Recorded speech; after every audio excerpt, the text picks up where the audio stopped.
Ladies and gentlemen, let's all hear it for the man, the myth, the legend, and the myth is he is a legend.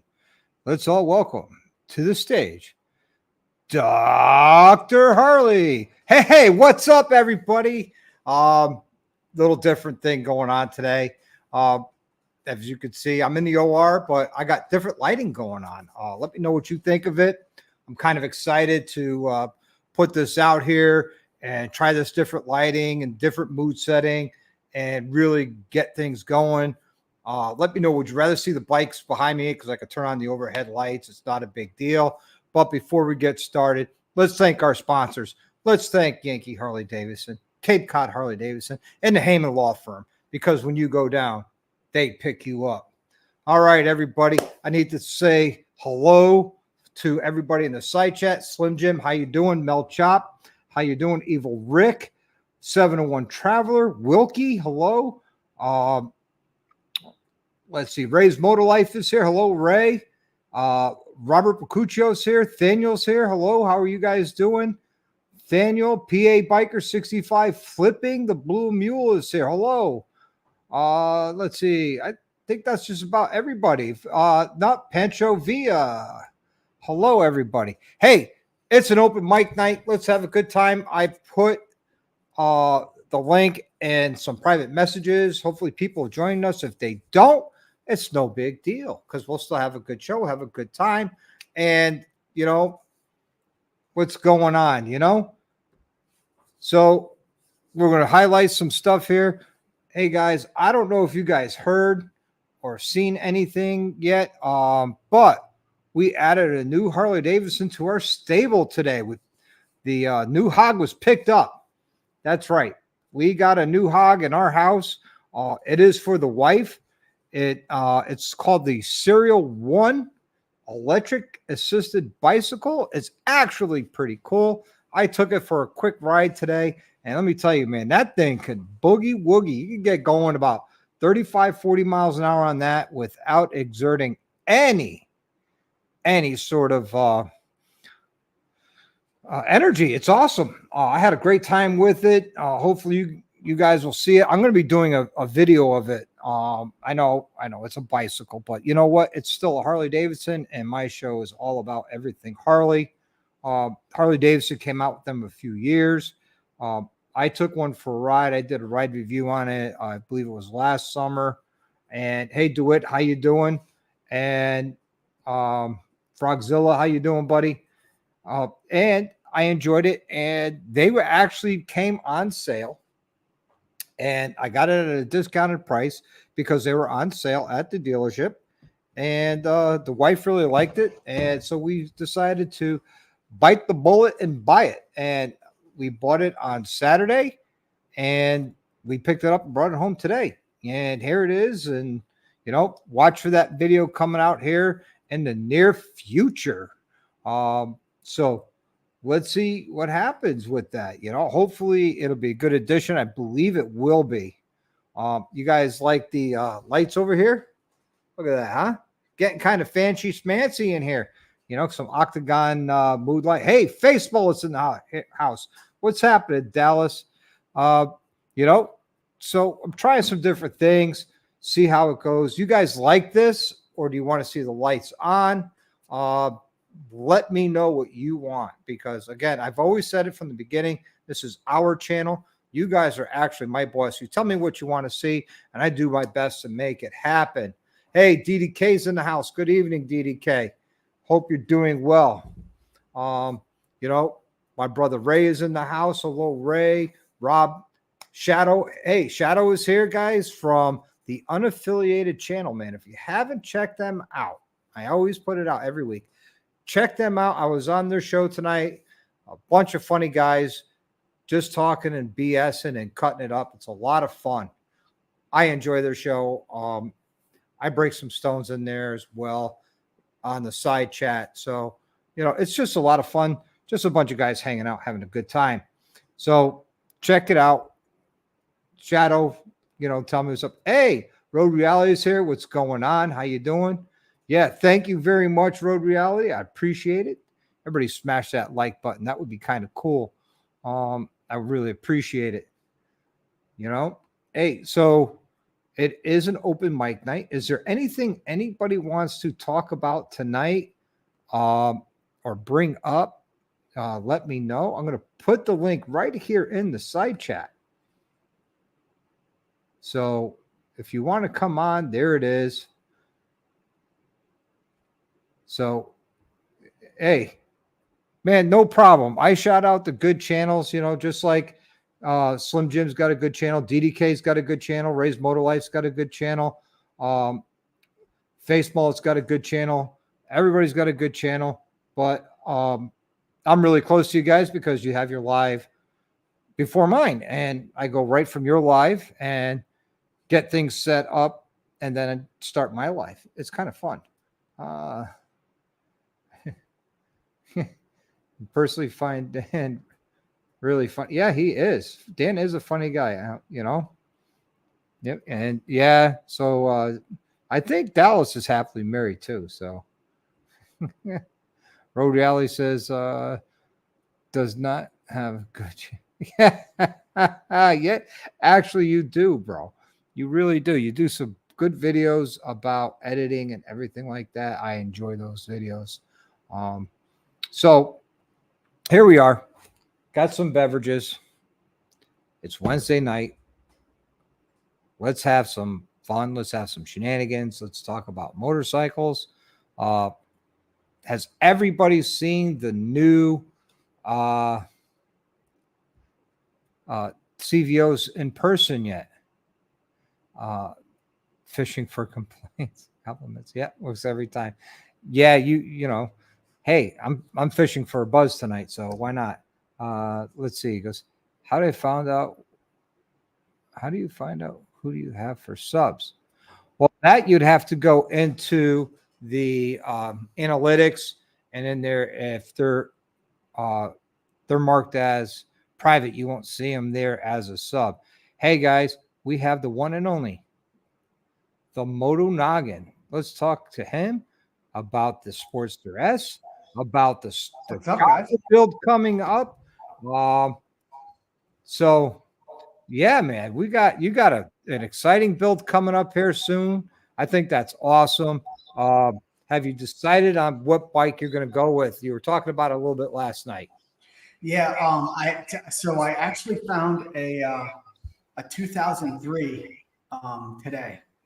Guy has a title. It's up near Canada. So I put new tires on this motorcycle trailer I bought. I greased the bearings, and now I'm just wiring it up. Got the lights on. I just got to wire it up in the morning.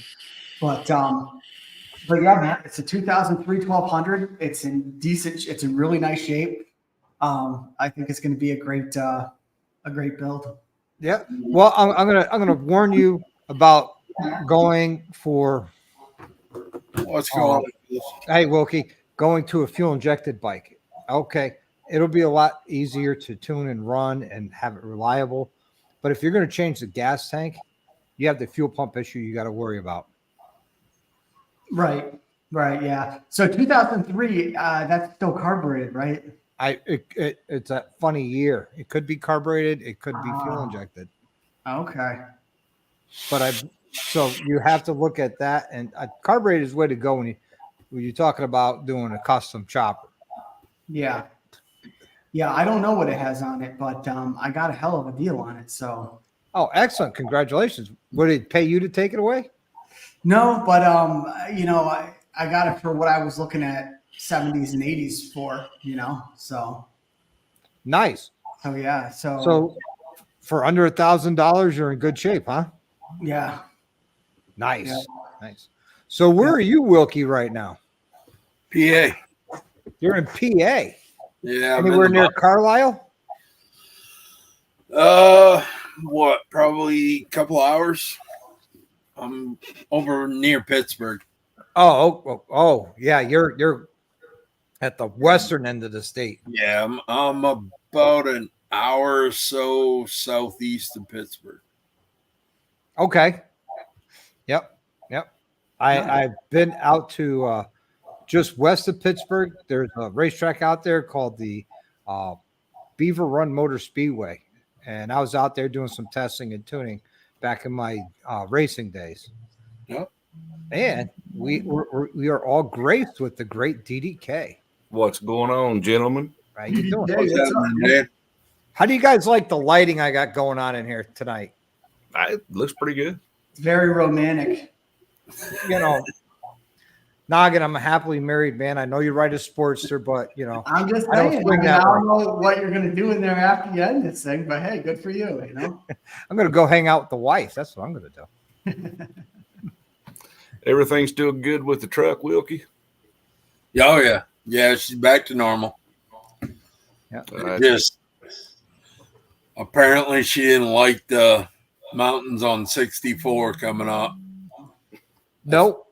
I kind of think it might have been a little bit of my fault because I've got the Banks Derringer tuner on there, which isn't anything crazy on my truck, but it does have 6 levels. Hey, Sully.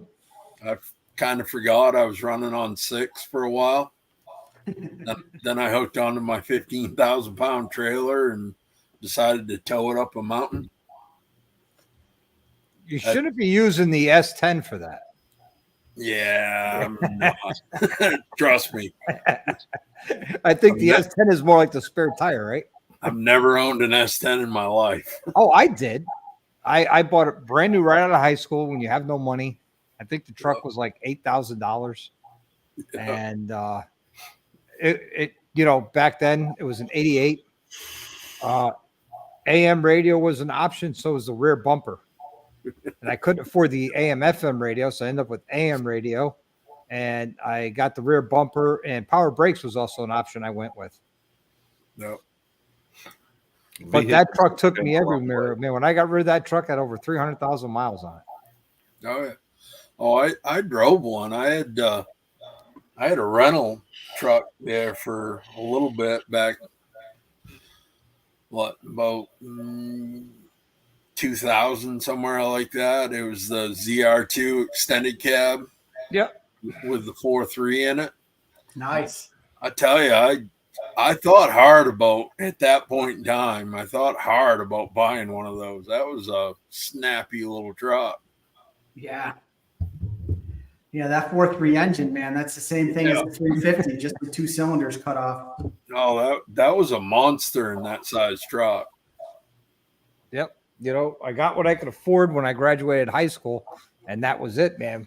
It was my 88 Chevy S10. I loved that truck. I took it up and down the East Coast when I was in the Army. I took it to Germany, drove it all over Germany. And then when I got home, I drove all over the place. Hey, Gene Kelly's in the house. What's going on? And yeah, I had the 2.5 liter Fortec motor in there, which was their junk motor. Yep. But the only problem I ever had with that motor, I guess I was lucky, was I bent the push rod doing stupid stuff. You know, like one-legger hole shots, leaving a stop sign. Hey, Corey, good evening, sir. How are you? Hey, Corey. So Dr. Corey's in the house. did you pay when you was in the military to have that shipped to Germany? Nope. My plan was if you ship a vehicle to Germany, you could ship a vehicle back. And my plan was to come back with a badass German car. And what we know now as the BMW Z4. When I was in Germany, they had those cars, but instead of the straight 6, they had a V12 with a twin turbo. Damn. And yeah, that's why their hoods are so long. And I called up to a few different BMW dealerships to find out what's it like to get parts for it, like oil filters and spark plugs or, anything. And the Helmets BMW, Westport BMW, and another BMW up in Hartford all said the same thing to me. BMW doesn't make that car. I'm like, yeah, they do. I'm in Germany. I'm thinking of buying one and bringing it home. And they're like, well, you should get 2. This way you have parts. So I didn't buy it. Hello, Thumpers. Thumpers are in the house. Where What's are up, the guys? Thumpers at tonight? Yeah, where are you guys? I know you're traveling and heading back to Florida. Where in the country are you? Hey, behind Rudy's Fairing is here. Good evening. Hey, Ken.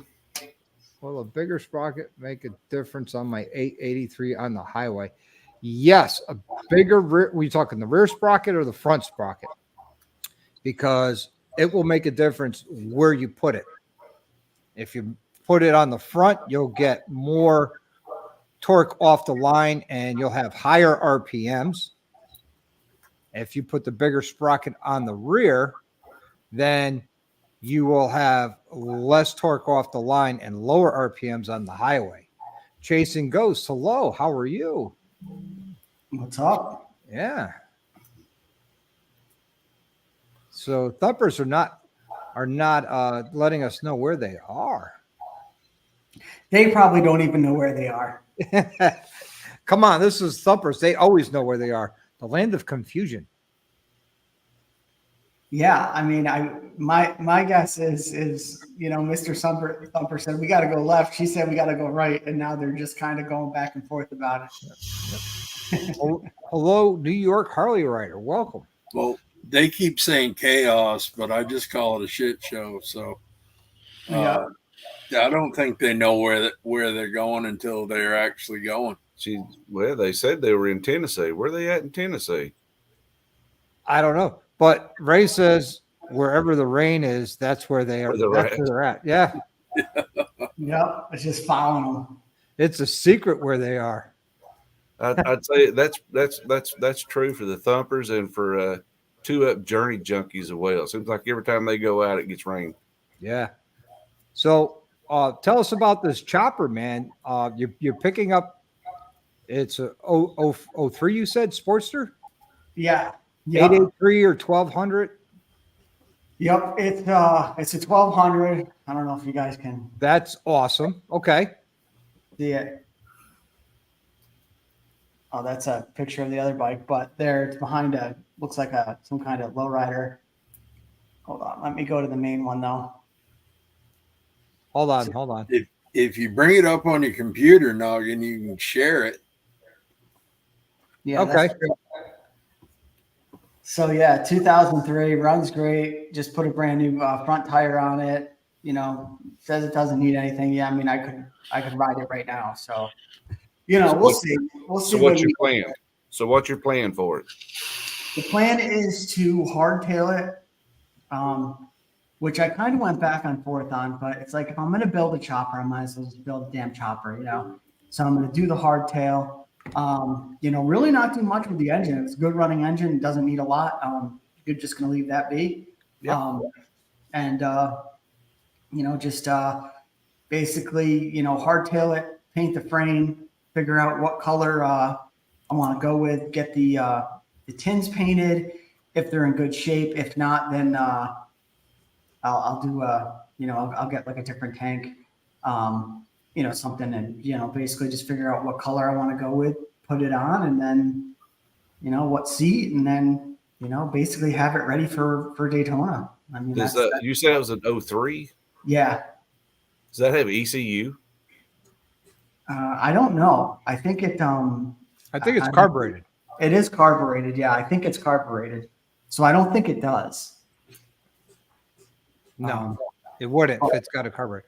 And use the same frame. So Gene Kelly's got a question. Is anybody going to Ocean City Bike Fest at the beginning of September?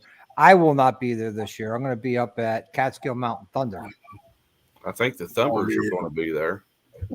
Yep. They just said they are. That's a great time. I had such a great time last year, but I promised people I would be up at Catskills this year. So I'm going to keep my word and go to Catskills. I already got my hotel and everything. So My next one will probably be Sam's event in Jersey on the 30th. Oh, no kidding. Yeah, he's doing same thing he did earlier in the year, right before the baggers ride. He's doing another one, just a one-day event this time. So Noggin, Corey wants to know who's going to do the welding for your hardtail. I don't know. I got to find a welder.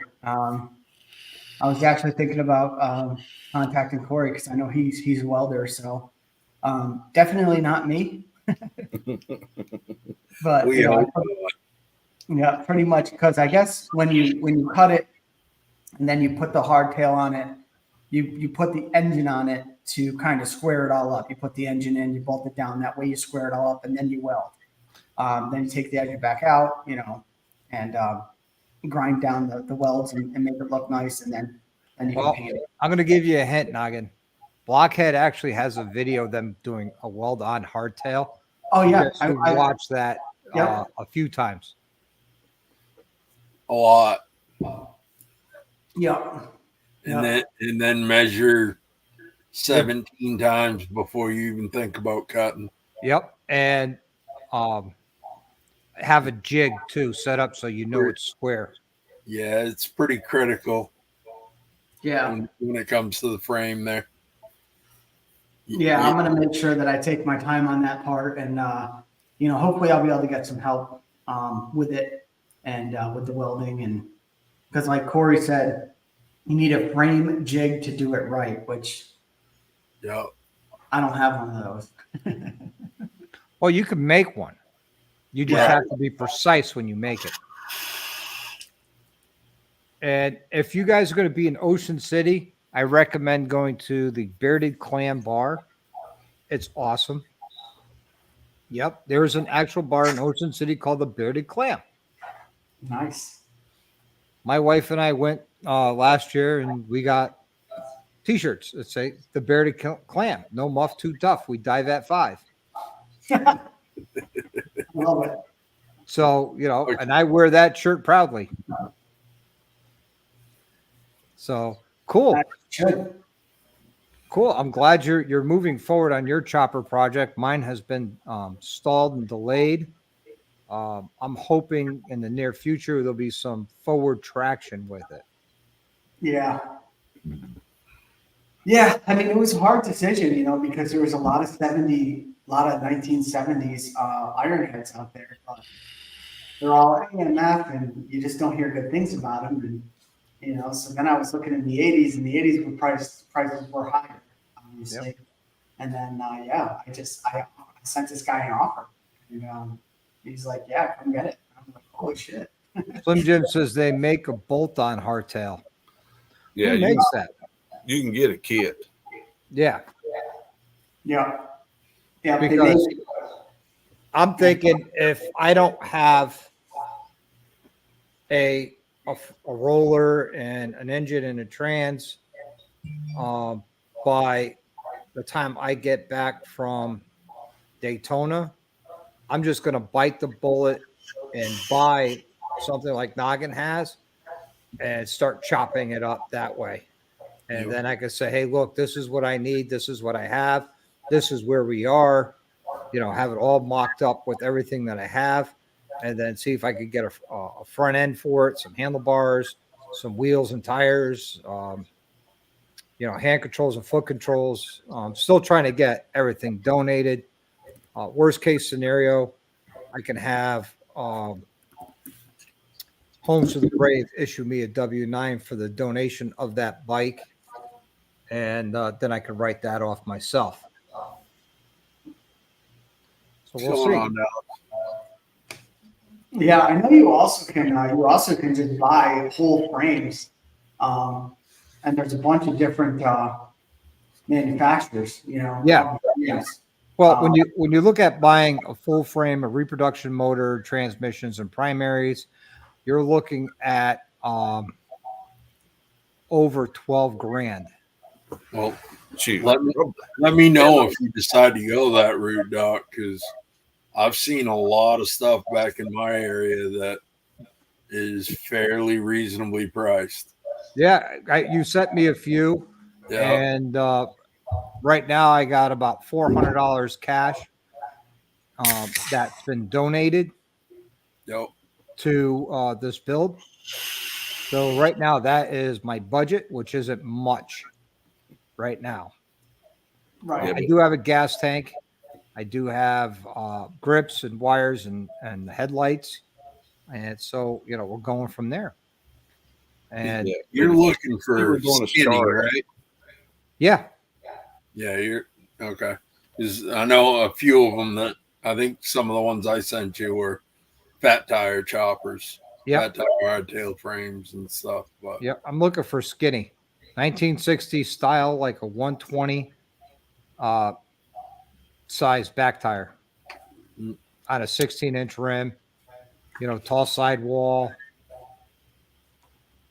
So I do have a number of a guy who builds choppers here, close to me. I got to call him and arrange a time to go down there. Yeah, prices go with a pack of frame. Yeah, those are about $5,000, $4 to $5,000 for one of those frames. For the Paco frame? Yeah. So Ray, if you're offering to donate that to the build, man, I gladly accept that. Thank you, brother. Yeah, I saw, I found a I'll lot be right of back. Yep. a lot of chopper builds that people were like in the middle. And it's like they're selling them. They probably are trying to get what they got into them. And it's like, you could do that, but then you're almost getting somebody else's problem. You know what I mean? Like you don't know where they chopped, what they did.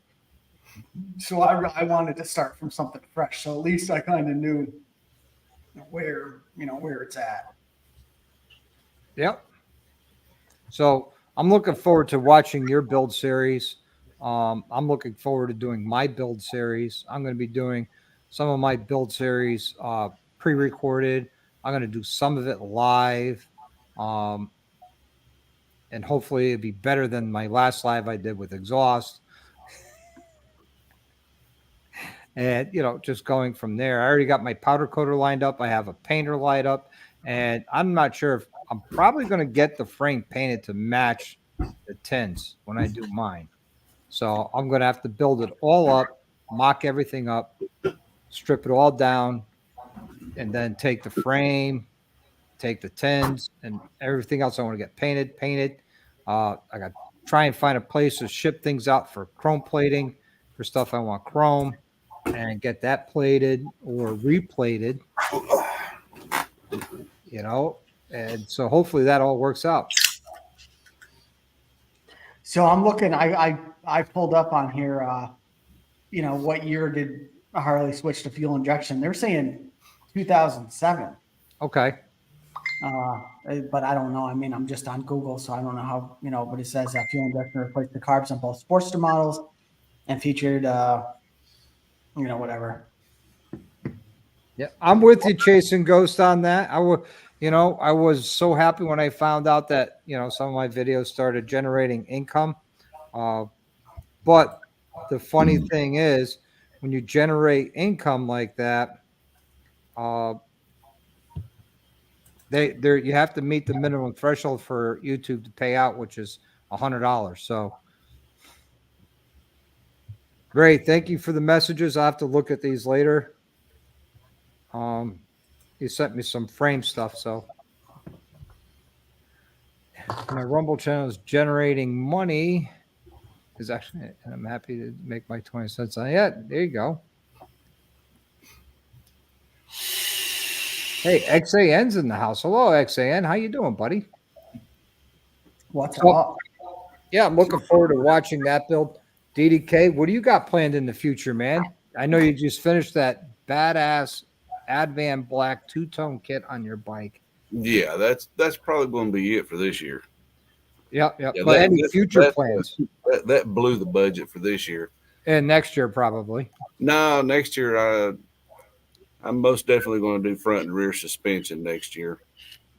And any ideas what you're going with? Look, I'm just going off of people that I've talked to, and I'm leaning towards the suspension technology. Everybody I know that has them is very happy with them.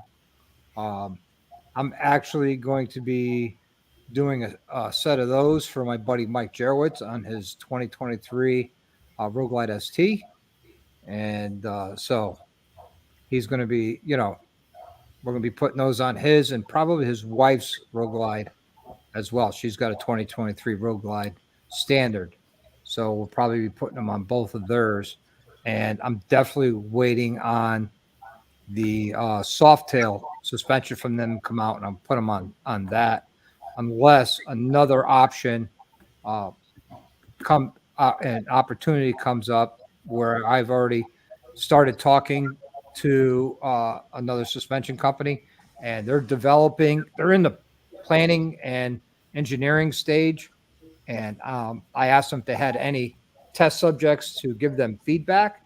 And they said, no, not yet. And I says, well, if you're interested, I am. And he took down all my information, and he said he'll be in touch when they're ready to do some field testing. So we'll find out. Hey, Motoring the Galaxy, hello, welcome. But yeah, that will probably be the next thing I do is the suspension, and then I want to do stage 2. Yep. I'm wanting to get the suspension done before I do the stage 2. Okay.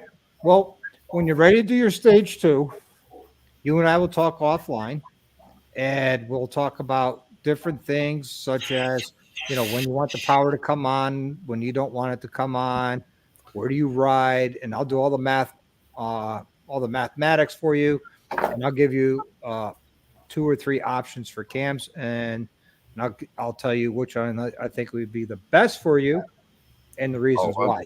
I'm all about the torque. I can care less about the horsepower. Right. So, okay. So you're looking at a torque cam, and where do you normally ride? What RPM range? If I'm on the interstate, we're probably the 3,500 range would probably be about as fast as I'm running, which is probably right now. That's probably 95. No, it's a little faster than that, because 3,000 RPM in 6th gear is 80 miles an hour. So do what? It's 80 miles an hour, 6th gear at 3,000 RPM. So when you're at 3,500, you're probably closer to 100 miles an hour. Well, when you're riding with Tweedle and Hales and them guys, that's yeah. Yeah, I'm between 90 and 95 at 3,500 RPM. Yeah, on mine. So, okay, so that's but where do you normally cruise at? That if you wanted to pass a tractor trailer or a car and you just want to move and move and throttle up without downshifting? I think he's talking to you, DDK.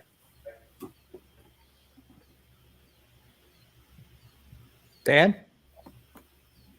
Did I lose you, Dan? Did he freeze? Heck out your tongue, Dan.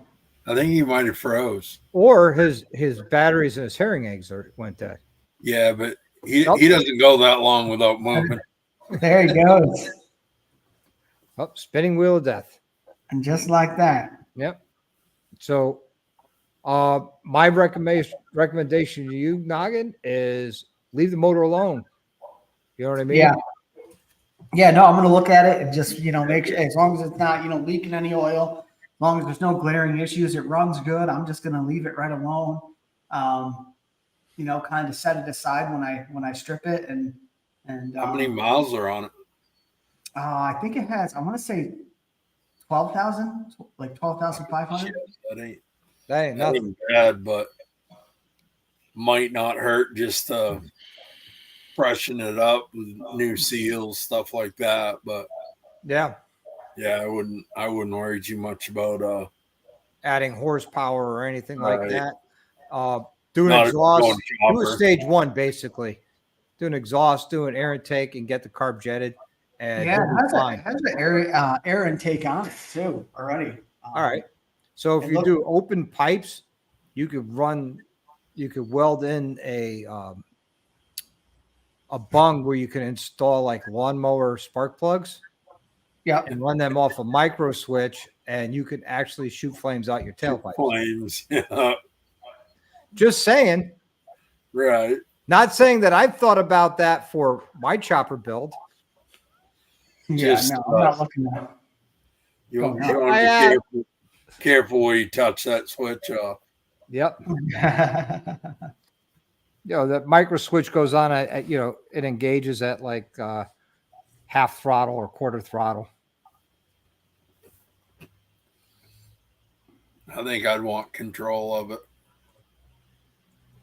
Yeah, you have control of it with your throttle. No, I mean, I just want a button. Yeah, you can do that too. The go button. Make it, like the little red NOS button. Just have Yep. it so it shoots flames when you hit it. Yep. Looks like you're going fast, but you're really not. But it looks cool. Oh, yeah. And when you're sitting in a parking lot and people standing around your bike and you just whack that throttle and that flame shoots out, it gets their attention. I call that an attention getter. Makes them move. Yep. Get too close, you get burned.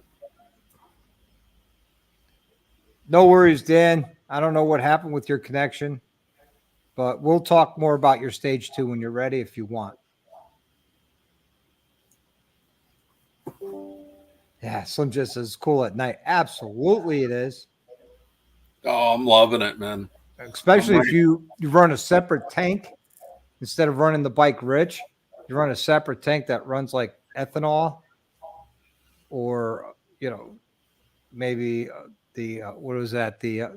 For the RC cars, the gas, the nitro, run that through it and that'll give you a nice blue flame. No shit. I got it pulled up here, Doc, if you guys want to see bigger pictures of it. Absolutely. Let's do that. They're in Chattanooga or just above at the KOA. Awesome. Yeah, them bougie people like KOAs. You just find a spot in the woods, right? Pretty much. Well, I'm more in a field right now, but I'm in the mountains. It's not really a field. I mean, it's a campground, but it's pretty open season here. There you go, Noggin. Oh, he's already chopped the fender, but that's okay. We're going to change that fender. Yeah. So it was an 883 and it's now a 1200. Oh, that's going to be plenty fast enough. Yep. He's got the drag bars on it. It looks like he might have, rattle can the gas tank. Yeah, it's okay. But, I don't care about that. See the air cleaner? Yeah. There's better ones available. Yeah. But I mean, it don't look too bad, right? I like it's got the wrinkle. Hopefully that's the wrinkle black engine case and not something that somebody that's rattle canned or anything like that. Yeah. Yeah. It looks like he's already got forward controls on it for you, so that's good. Yep. He said that I put new fenders on it and a new front tire in the back. New front tire, back tire still has a lot of life left in it. Yep. So he says he put new fenders on it. So I don't know if these are the same fenders or no. But that's it. Man. It's not stock, that's for sure. No, it's been well molested, but that's all right. Yeah. All I want is this in the frame, really. Yeah. Everything else is going to get tossed. Yep. So he did the 1200 kit. That's the only part that would make me a little leery as far as how good the motor is. Yeah. Just because it's not the stock motor. It's had some work done. So yeah, but if the guy knows what he's doing or he had it done at a professional shop, you're okay. Right. Oh, absolutely. Now, can you tell by looking at that if that's a carburetor? Because I feel like I see a little bit of a carburetor. I can't tell from that picture. It's too small. Not past that big ass air cleaner you got. Yeah. It's probably, if it's an 04, it's definitely carbureted. Yeah. Well, it's 03 according to the things. 03. Yep. 03. So it's definitely carbureted. Gas tank standard right there. See it? But no, if it was me and I was building it, I wouldn't do any performance wise to the motor, like Doc said, but I would definitely chopper the shit out of it, or do it myself and go through it and just replace seals, stuff like that. Yeah. Make sure everything's up. Yeah. Yeah. Good. You know. Kind of inspect everything as I go, type of deal. Yep. Yeah. Frogzilla says yes, it's a carburetor. Damn it. Yep. So I'll get up there and I'm gonna look it over. Are you gonna be so violent, Frog? Damn. Make sure it's good. And like I said, I really just want the frame, the engine, the transmission. As far as the tank, I was planning on putting a different tank on it anyway. And then hopefully I was thinking about maybe doing a Springer front end. Maybe. Just depends, I guess. Because I want to have it ready for Daytona, so I might not have the budget to do all that. So you're going to do the Springer. Are you going to do the Springer swap yourself? I mean, I was planning on it. Okay. Because you're going to have to set the fall away on it. Yeah. There's a torque sequence you have to do, and then you do the fall away. And then once that's done, you might have to tighten it a little more, loosen it. Yeah, it might be time to call Doc and buy the steak dinner. And, steak dinner just happens to be in my garage. And there you go. We're installing a Springer front end. Steak and lobster tails, man. Steak and twin lobster tails. Yeah. And a bowl of ice cream. Yeah, there wasn't that many left. Yeah. Yeah, lobster, whatever you want, man. Nothing. Ain't that far away, so. No. Yeah, no. I'll see. I'm still gonna go up and look at it. See if it's matching numbers. Just some basic stuff. You know what I mean? Just see. Oh, you haven't bought it yet? No. Oh, I thought you had already bought it. No. I mean, I'm planning on it. I mean, I got the lights on this trailer. I just gotta figure out wire it up. I just ran all the wiring. Basically, I just gotta butt connect the lights on it. Then I'm gonna go up, and it's a single motorcycle trailer. So the question I have is, did you put this thing together? What, the trailer? Yeah. No, I mean, I just did the wiring. I put tires on it because the tires were spanked. The great thing is the tires are right at Walmart, $50 each with the rim. So, yep. So the tires are not going to fall off. Tighten the bolts, right? I put them on pretty tight. So good. Good day, Tex. Yep. So, in a perfect world, I'll go up there. It'll be nice.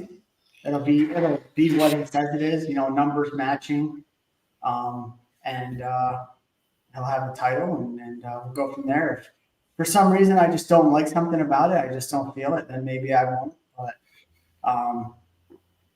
because there's a bunch of them to choose for. I was looking at a nice 85 too, but it's one of those things. You can look at a million of them, but yeah, it's basically just trying to get a good solid, engine, a good frame, title, and go from there. Once I get it back, maybe ride it around a little bit, see how it rides, and it's pretty far away, so I don't know how I would get there. I would ride it if I could, but I don't have anybody bring me up there, and I can tell you my wife is not going to bring me. She is not. So Dallas wants to know, did you put any Moto Noggin stickers on the trailer? No, I didn't. I got him. I should. Yeah. Corey wants. No. You're going to ride it to Daytona? No. You're going to trailer it down? Because if I do it the way I want, it's going to have a nice paint job. It's going to be a show bike, but it's also going to be rideable. It's kind of my plan. But yeah, I certainly wouldn't want to. And you plan on having all that done by Daytona in March? Yep. It's not that hard, man. I hope you're sitting on like 20, 30 grand in your pocket. No, I'm ready to just dump at it. No, if you want a nice paint job and you want it quick, Well, the thing is I'm probably going to use it. Like, I'm going to use a lot of the same parts. I might even use the same bars for now, because once I get it back together, it's together. And then, maybe next winter I decide I want to do a springer, or I want to do apes. You know what I mean? So I can use a lot of the parts, use a lot of the same parts. But maybe have a new tank. You're not planning on turning it into your dream chopper, right?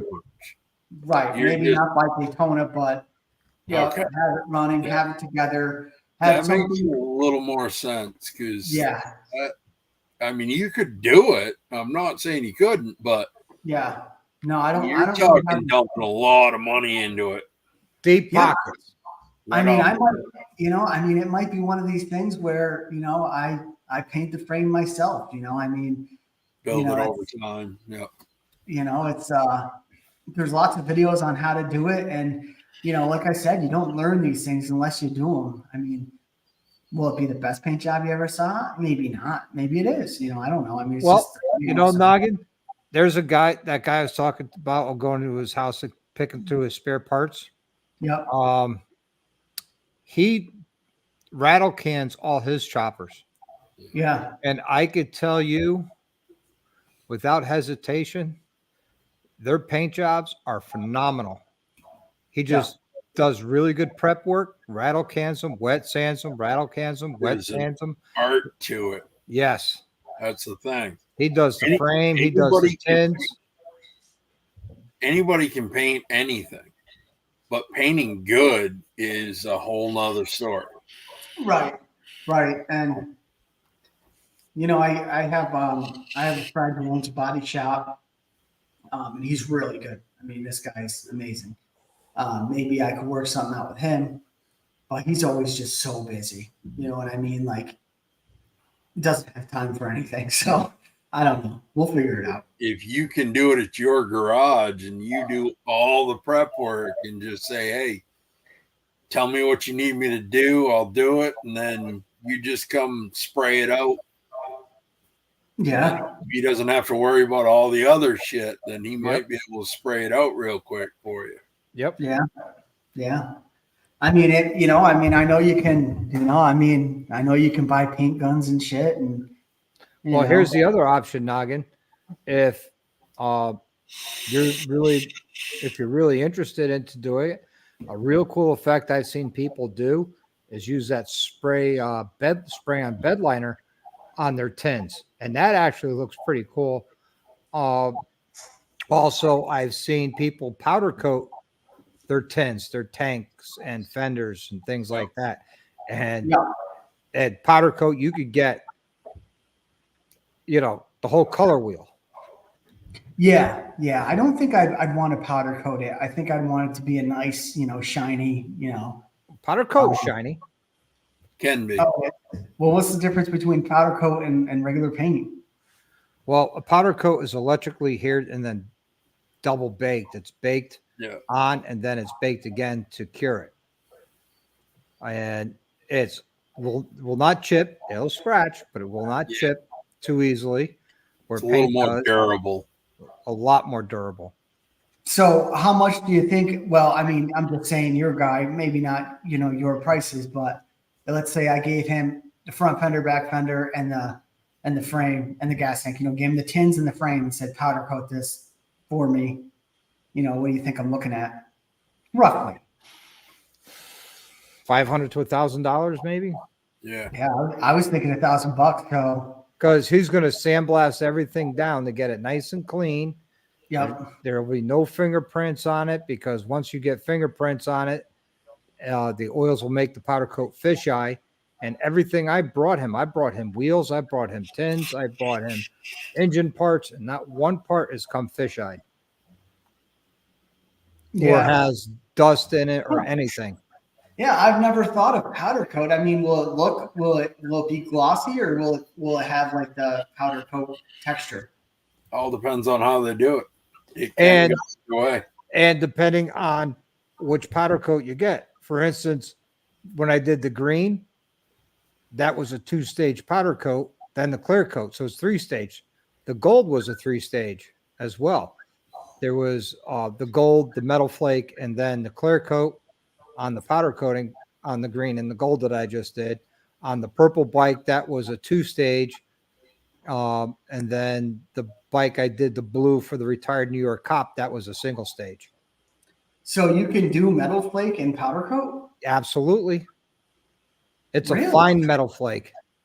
So what's the, I mean, I guess it's just two different types of paint, but you know, what do you think looks better? I mean, It all depends. Do you want to just do solid colors, or do you want to do two-tone? Do you want to add different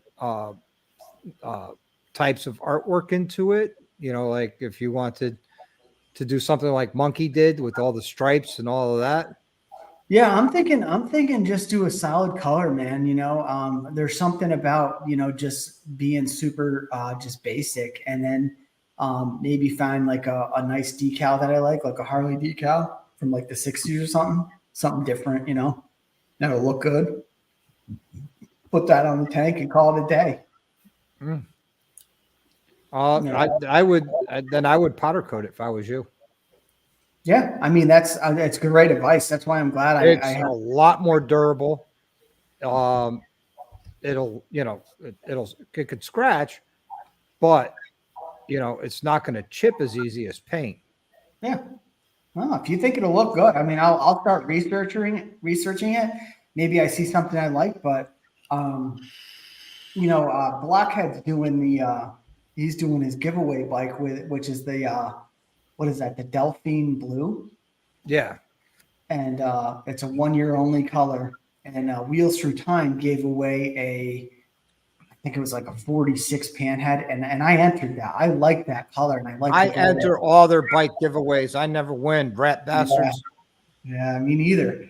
But you know, I don't win shit, so I don't know. I like that. But now if I did that color, everybody would be like, "Oh, you copied Blockhead," you know, because he's doing it because it's a 1 year only color. You know so what? People say I've copied Blockhead, and I sit there and says, you know what? You could say that. I just let him do all the research and development, and then I built mine off of his mistakes. And I went a totally different direction on a camshaft than he did. Yeah. And he went with the 131 top end kit where I went with the crate motor. So did I copy him? Yes, but you know, the black gold. I mean, I like that combination. Mine's powder coat, his is all gold anodized, which looks beautiful. I really like black and gold. Like those are like, could I do like a gold color like on the tank that looked like, you know, like gold plated? You know what I mean? Can you do that with powder coat or no? No, powder coat will never look like it's anodized or plated. All right. But you can do a somebody two-tone to on put powder gold coat. flake on your tank if you want to spend the money. Yeah. Yeah, well, I don't want it. No, I like the black and gold. You could do a two-tone. They make those paper thin gold sheets that you could just wrap your tank with if you really wanted to. Yeah, the gold leaf. Yeah, 24 karat gold. Or you could do a wrap on it too. Yeah. No, I like the powder coating option. And I think I'm kind of, I got some colors in mind, but you know, one of them is like a dark red, like a burgundy, like maybe but maybe a little brighter with maybe some gold, or, you know, gold accents, and maybe gold wheels, and then, you know, gold, you know, like I said, accents. So I don't know. We'll see. I really have a lot to think of right now. I just want to get a bike, make sure it's good, get that here, you know, see what's up, ride it over to Dr. Harley, have him take a look at it, see what he thinks, and then, you know, and then bring it back and then strip it, get it going, get it ready.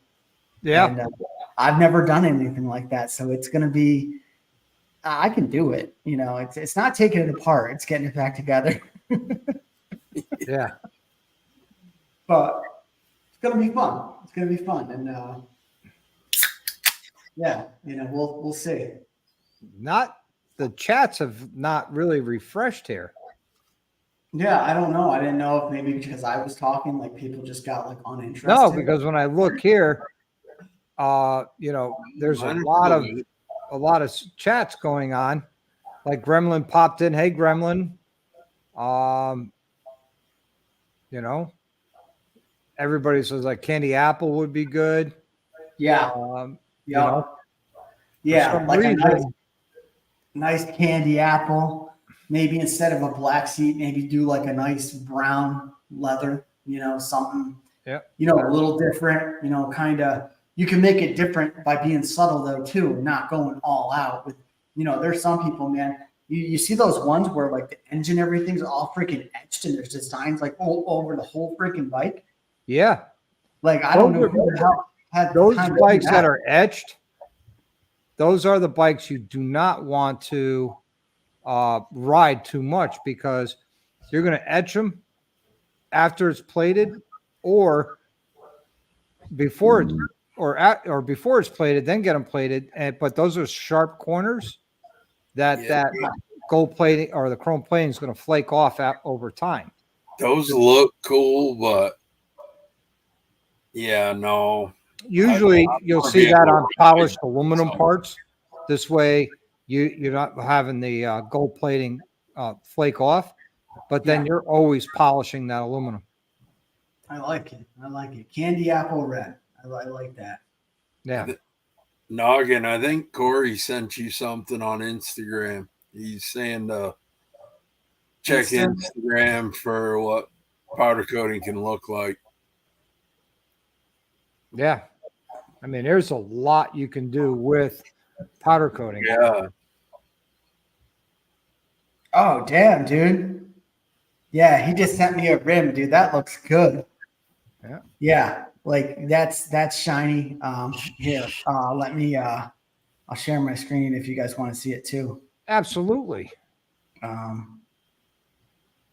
Instagram. Can you guys okay, you can see it? Yeah. Oh yeah, I mean, yeah, look at that. I mean, that I would have thought that that's painted. I didn't realize that's powder. Powder Like, coating is no joke if the right person does it. Yep.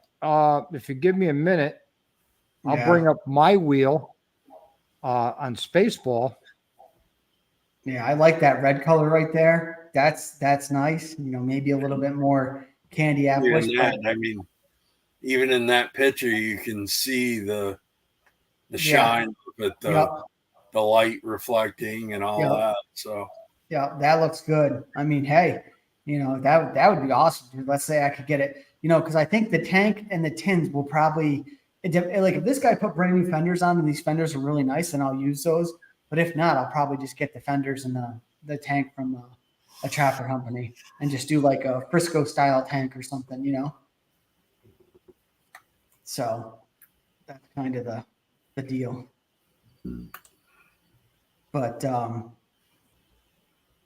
yeah, so it's and that's kind of like what I want to do is I kind of want to get some ideas and then go, all right, here's 3 options. I kind of want to let the people that follow my channel, vote on it and say, all right, should I do candy apple red? Should I do, freaking, I'm just making up colors, yellow. Should I do royal blue? You know what I mean? And just see what the community thinks. And, that way I think people will like if they have a say in it a little bit. Yeah. I agree with that to a point, but I'd say, I don't know what happened. There you go. Noggin. Now that's the powder coating on my wheels. That's two-tone. That's a gloss metal flake gold with a satin black. Done. Damn. So what do you think if I did my tank and fenders that gold color? You think that look good or no? Honestly, I think that would be too much gold. Yeah. Right. Now, yeah, you could do like a gold racing stripe. I think that gold looks really good with like a matte black. Yeah, an accent to it. Yep. Yeah. Yeah, do the wheels, accent it like that, candy apple red or a little darker, go with the gold wheels, something like that. A lot of the engine's black, so we'll kind of, yeah, kind of jive. Yep. So, yeah, I don't know what's going on here. With the side chat, it's not refreshing. Yeah, Mine's no, going. I didn't realize that because like I was just talking. I thought nobody was commenting until you said that, and then I was like, oh shit. So I apologize, guys. I'm not keeping up with the comments because I'm not seeing them come in. But when I go through the YouTube section, I can see them, so I can't highlight them. Oh, Like, yeah, I'm watching it on YouTube on my other screen, so yep. Mine's going through just fine. It seems to be anyway. On the YouTube side, yes, it is. But on the StreamYard side, it's not. I can't see those, so. Doc, all right. Tex, have a good one, buddy. If you hit pop out chat, you'll be able to have that like on your StreamYard screen. Where do I find the pop out chat? Right on your YouTube. No, actually, I just had to click on the comments. Where it's up top where the 3 dots are. Yeah, no. I didn't realize I don't use StreamYard except for when I jump on somebody's thing, but it had a thing, private chat and comments off to the side, and it's always been on private chat, which is, I get, apparently would just be with you two. Yes. Once I get comments, I see all the rest of the chats. Let me see. But yeah, that's like 15 minutes behind right now.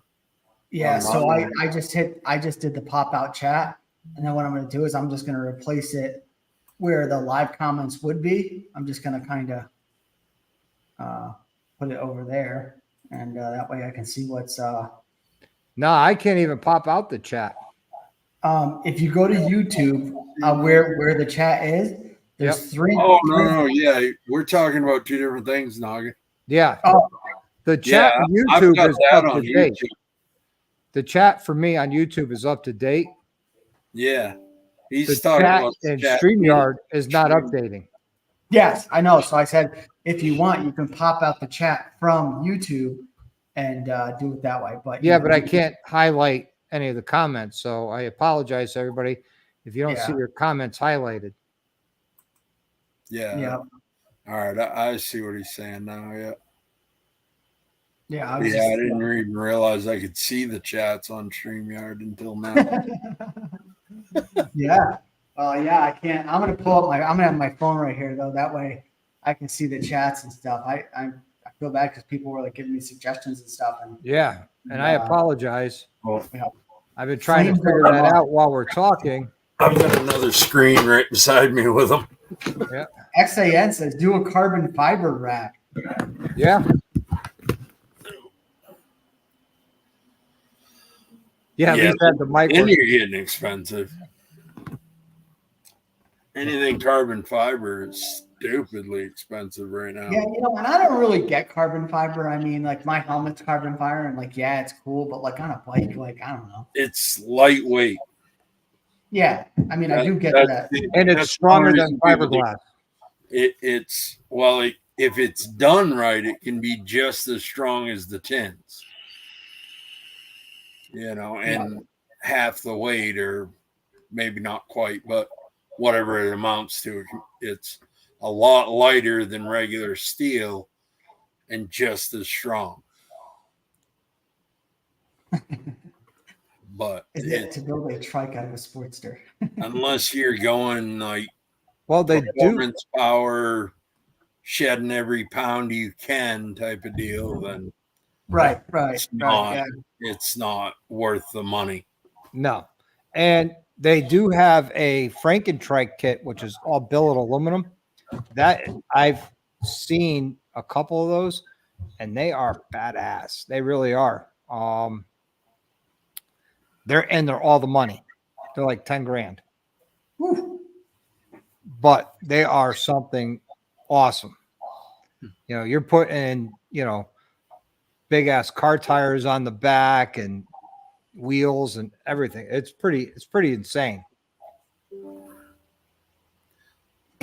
Yeah, no trike for me. Yeah. So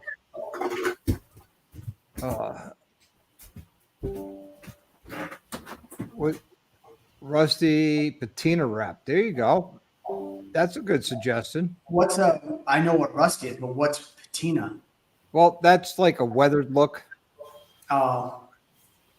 No, I'm sure I could just find some shitty tins around here. You know? Yeah. Just find some shitty tins and just, yeah, like if I wanted to do a rat rod, right, just find some real shitty tins. But I want it to look nice, you know. I mean, I'm gonna put some money into it. I want it to look nice. And now that you guys showed me the powder coating, and what it can look like, you know, I think I'm definitely on board with that because it looks awesome. So there are literally thousands of colors and shades of those colors with metal flake, without metal flake, with you know, matte finishes, gloss finishes, and you know, the options are limitless. Yeah, I mean, sometimes matte can be stunning. You know what I mean? It doesn't have to just be like when I think matte black, I think of the Harley Iron, you know, and all those flat colors. Some of them weren't the greatest, but I guess if you went with the right color, it'd be really nice. It could be nice, you know. Yep. Yeah. And then I got to figure out what exhaust I want. You know, if I want to go like, you know, do I want to go like more of a modern take and do like a 2-into-1, or do a 2-into-2, or you know? Well, everybody likes those, you know, shorty side dump pipes. Yeah. And those look cool. They sound cool. But the problem is they're horrible for performance. Yeah. Horrible. Yeah. And I noticed a lot of people will do like 2-into-2 and they'll run them together. And then they add where the chopper goes up, they go up. Yep. You know, to kind of follow the lines of the bike. Yep. And you could do fishtails. You could do round cut. You could do baloney cuts. You can do down sweeps. There's, again, the options are limitless. Yeah, it's going to be fun. It's going to be fun because, you know, when I started working on my 48, I really got into working on it and doing stuff. And then the Sportster S, you know, it was so hard to find parts for it. There really wasn't much. You know, I really couldn't do too much to it. So this is going to be fun because, you know, you type in 2003 Sportster and there's just parts everywhere. You know what I mean? Like, so yeah, definitely pumped about that. Yeah. So when I put that test in the side chat on StreamYard, it shows up, but it doesn't refresh the StreamYard chat, but it shows up fine in the YouTube side chat. Hey, good evening, Mike. How are you, buddy? So your test. I see your test in StreamYard. And the last comment before that, no, I just see noggins. Yeah. The last comment I saw before the test was 844. Yeah. So from Frogzilla. Yeah. And Noggin's gone. I didn't kick him out. Nope. I didn't touch it. Yeah. He hit test and then left. I guess this test failed. Yeah. So how long are you going to be out there in the western part of Pennsylvania? Well, I don't know right now. It was supposed to be 2 months till I headed for Houston, but Houston just got delayed. Oh, no kidding. So I may be riding this one out for a while till that one kicks off, and then I should be heading there. So the only issue with that I got is Dallas's event. Yep. If I get pushed till the end of October or later on Houston, then you're not going to make that event. No. I'll still be there, one way or the other. It's just whether or not I'm gonna haul my trailer for it. Right. You know, I've already got the campground booked and all that, but I mean that's 600 and something miles from me right now. And if I just got to haul down there to turn around and haul it back, and that's a lot of money in fuel. few weeks later, go to Houston. I'm not going to do that, all that hauling with it. Yeah. But, you know, I got to get more information on Houston first. Find out. Apparently, it's building issues. Oh, no kidding. You tell me you don't need a building. No, I kind of do. All my stuff goes inside it. Well, okay. But I'm I just saying. don't do the outside work anymore. You personally, you don't need a building. You bring your home with you.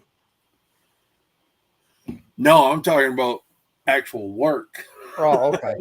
Yeah. Yeah, the actual work. I do all the inside shit now. Oh, okay, cool. So I don't have to do the outside stuff anymore. Well, that'd be better in Houston, you know, especially this time of year. Well, kinda. Right now I'm working in a goddamn fridge. Oh. Yeah. Yeah, it really sucked this morning because 15% chance of rain, my fucking ass.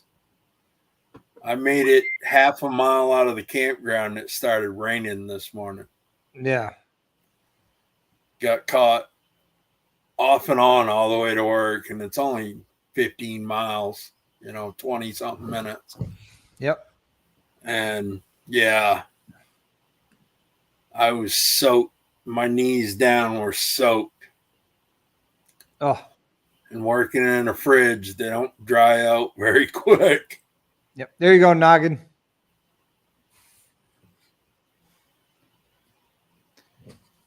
I guess his wife unplugged the internet on him or something. I don't know. Hey, welcome back. Done. Hey, I was messing around trying to mess around with the chat, and then I closed out, and I couldn't get back on. So sorry about that. Did the chat refresh on your side? Yes. Nope. Didn't mind. Yeah, it did, because I see Riding on 3 been trying to start looking for a rally date. Cyclefish is a great site to look at, Mike. Hurricane season, so yeah. So it seems to have refreshed, but I don't know, will it continue to refresh? Yeah, I don't know. Yeah, I have no way to do it either. Yeah. Weird. Very weird. So Mike wants to know where everybody's going for next year. Well, let's see. We're going to start off with Far away. St. Louis for the CSSTL, which is the indoor chopper show. Then from there to Daytona. Thumper. Fuck off. I just had to say that. Sorry. All right. No worries. Then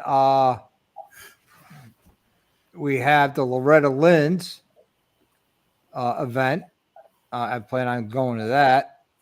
And then maybe Ocean City, Maryland again. Because I enjoyed that trip. Definitely not Laconia. Not on the radar.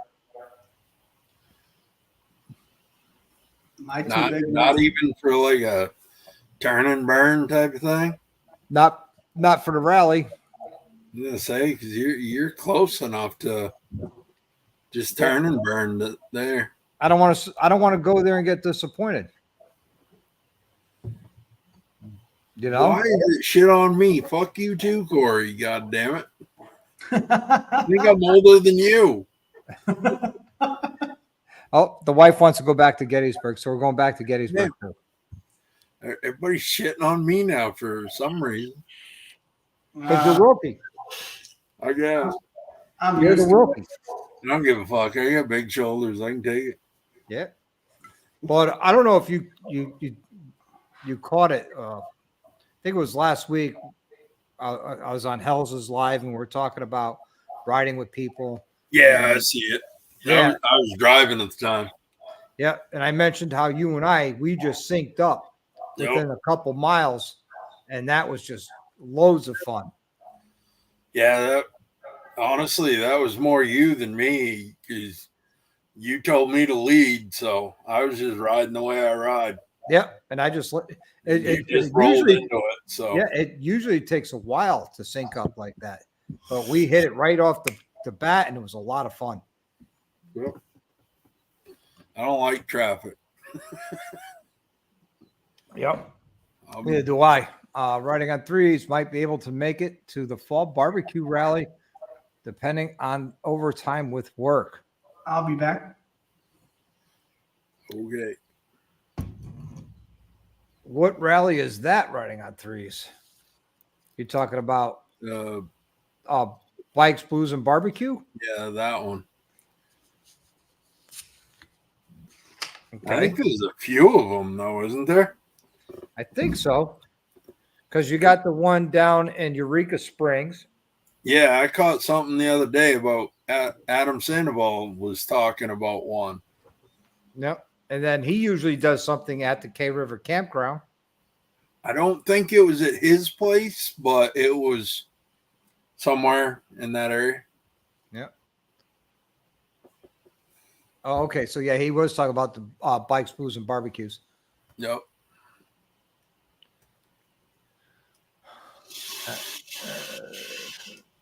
Flathead Rally. Where is the That's the one. That's the one. That's the one that Adam Sandoval's got part of, right, Thumper? I'm pretty sure I just see it on either Instagram or something like that. He posted his little advertisement for it. Yep. One year I want to try and make it down the Smokeout. That looks like a great time. I was hoping to. If I was still in Virginia, I was going to at least go down for the weekend or something, or for a night. You need to go. You need to make 2 nights of it: Friday night and Saturday night. Yeah. So you party Friday and Saturday. Use Saturday night to sober up and ride back on Sunday. You know. Yeah, I don't really do the whole sober up thing before I ride back. I tend to suffer. But yeah, but no, I was only where I was at in Virginia. It was only like 5 hours from me, something like that. Oh, no kidding. So it wasn't that bad of a ride. Might have been a little bit more than that, but yeah, I was going to try to go to Eureka Springs next year, but it's, believe it or not, for me to go to Eureka Springs, it's like me going down to that's Sturgis, because it's a 20-hour ride. probably nonstop. more than that. According to Google Maps, it's 20 hours from my house to Eureka Springs. Is it? So you're talking a hard 2-day ride. Well, I'm taking 3 days to get there, 3 days to get back. Yeah. And so there's a week plus the long weekend. So it's like a 2-week trip again. So I don't know, as much as I'd like to go, I don't think I'm going to make it. Mm-hmm. Because, the Dollhouse sounds like a cool place to go and hang out. And if you get a room there, stay there. Oh, I want to check it out. Yeah. But I don't think I'll be making it out to that ever.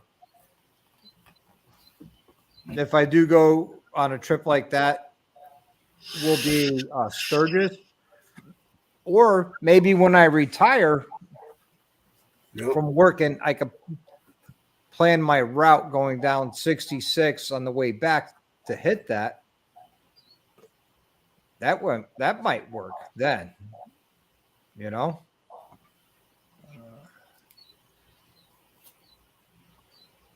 Booze, butts, and bike. Ray, you're funny, dude. Like I've said before, though, my brain says I'm retired, but my bank account's lying to me. Yeah, well, so is your employer. Yeah. No, I could give a fuck less about my employer, but it's the bank account that actually makes the decisions. Yeah, well, I always said retirement is not an age requirement; it's a financial requirement. Oh, absolutely. Absolutely. Yeah, I agree with Dallas. I think Ray's drinking. Probably. He's probably halfway through his first beer. I don't ever want to retire. That doesn't sound right, Ray. You need to rethink how you type things, man.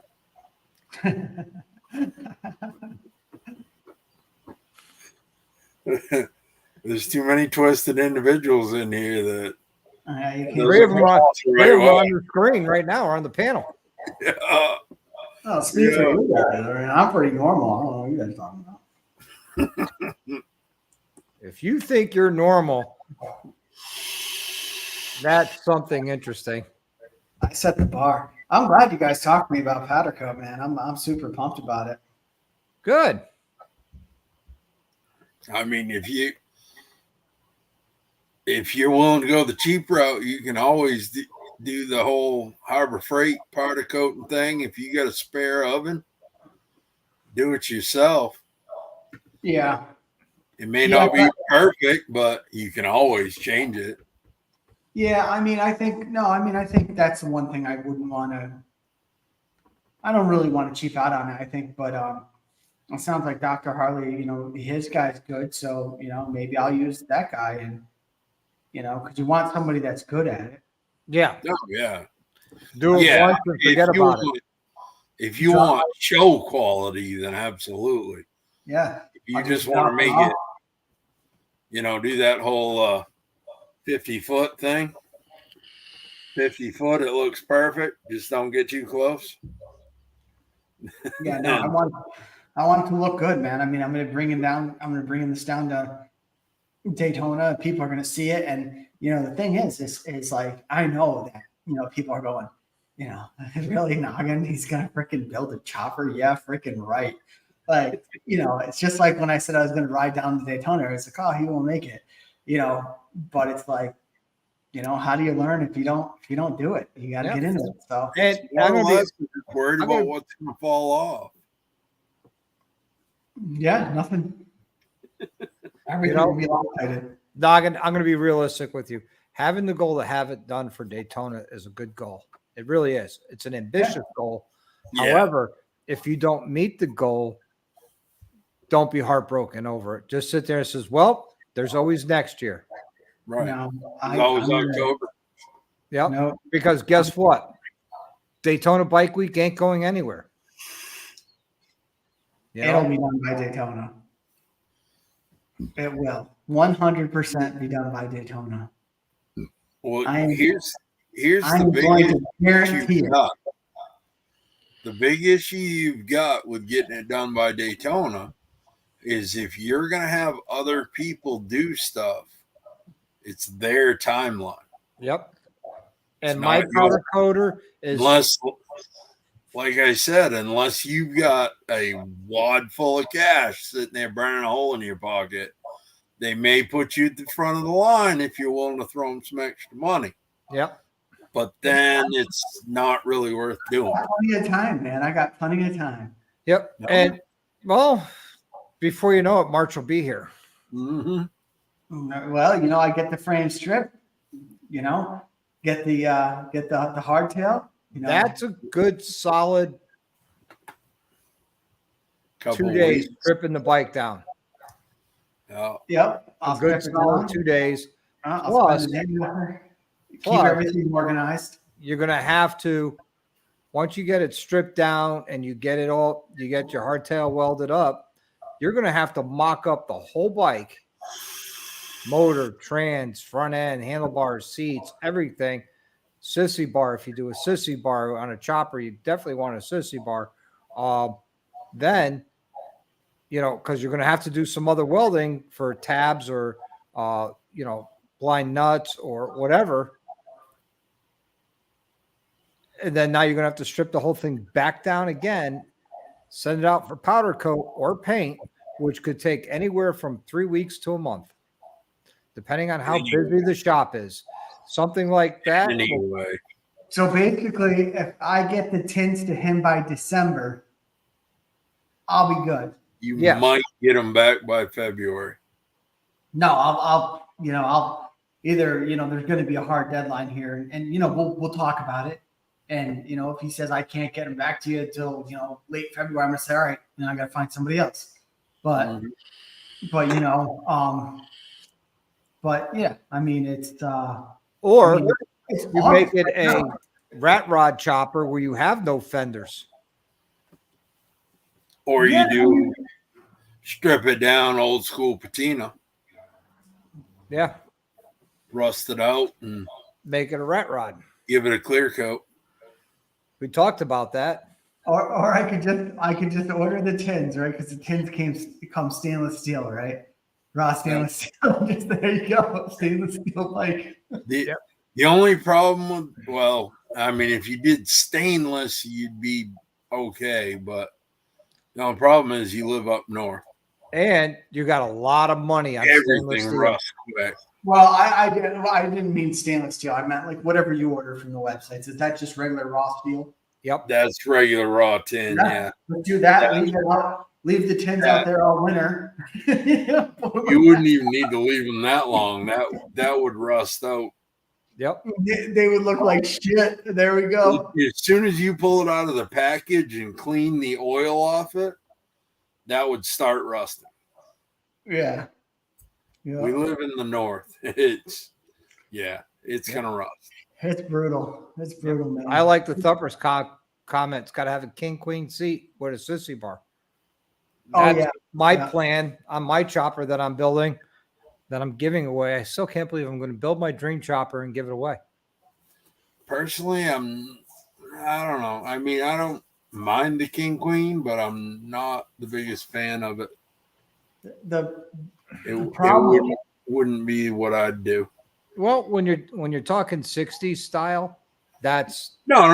I understand. It just not my thing. It just wouldn't be, if I was building it, wouldn't be what I would do. right. Yeah, I do like the king queen seat, but they're very narrow. Yeah. You know, so if you got a big ass, dude, it's basically just supporting your crack. Other than that, so I mean, if you want to go on an hour and a half ride, I'm sure your ass is killing you. On any rigid bike, you don't want to go on an hour and a half ride.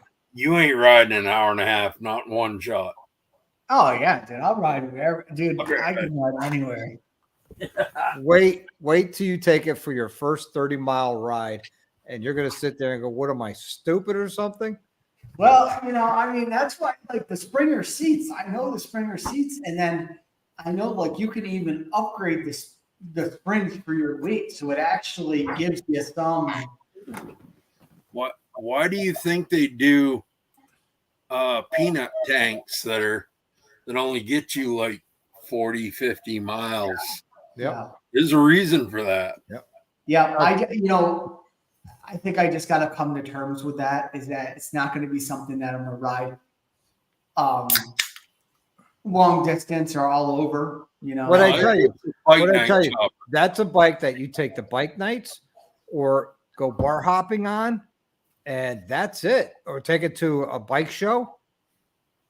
that's what they said about the 40. Yeah, Mike says it right. You'll be pissing blood for a week. Really? Yeah, you'll bruise your kidneys, even with a kidney belt. You can get Oh one, my God. but they'll be bruised and you'll be pissing blood. If you've ever pissed blood, it hurts because it's a lot thicker than piss. It No, I don't hurts. want to piss. Trust me, I Like, pissed blood for 3 days in Sturgis, and I rode out in a Softail. oh God, dude, no, dude. All right. So here's the thing, right? So do I go full hardtail, or do I just get like some Burley Slammer shocks? Maybe not that brand, but you know, Slammer shocks where you know it still has the ass end real low, kind of like the chopper, and then you know just put the money elsewhere, maybe in the front end, do a Springer or something. You know, will that suspension be? It's all on what you want to do. Yeah.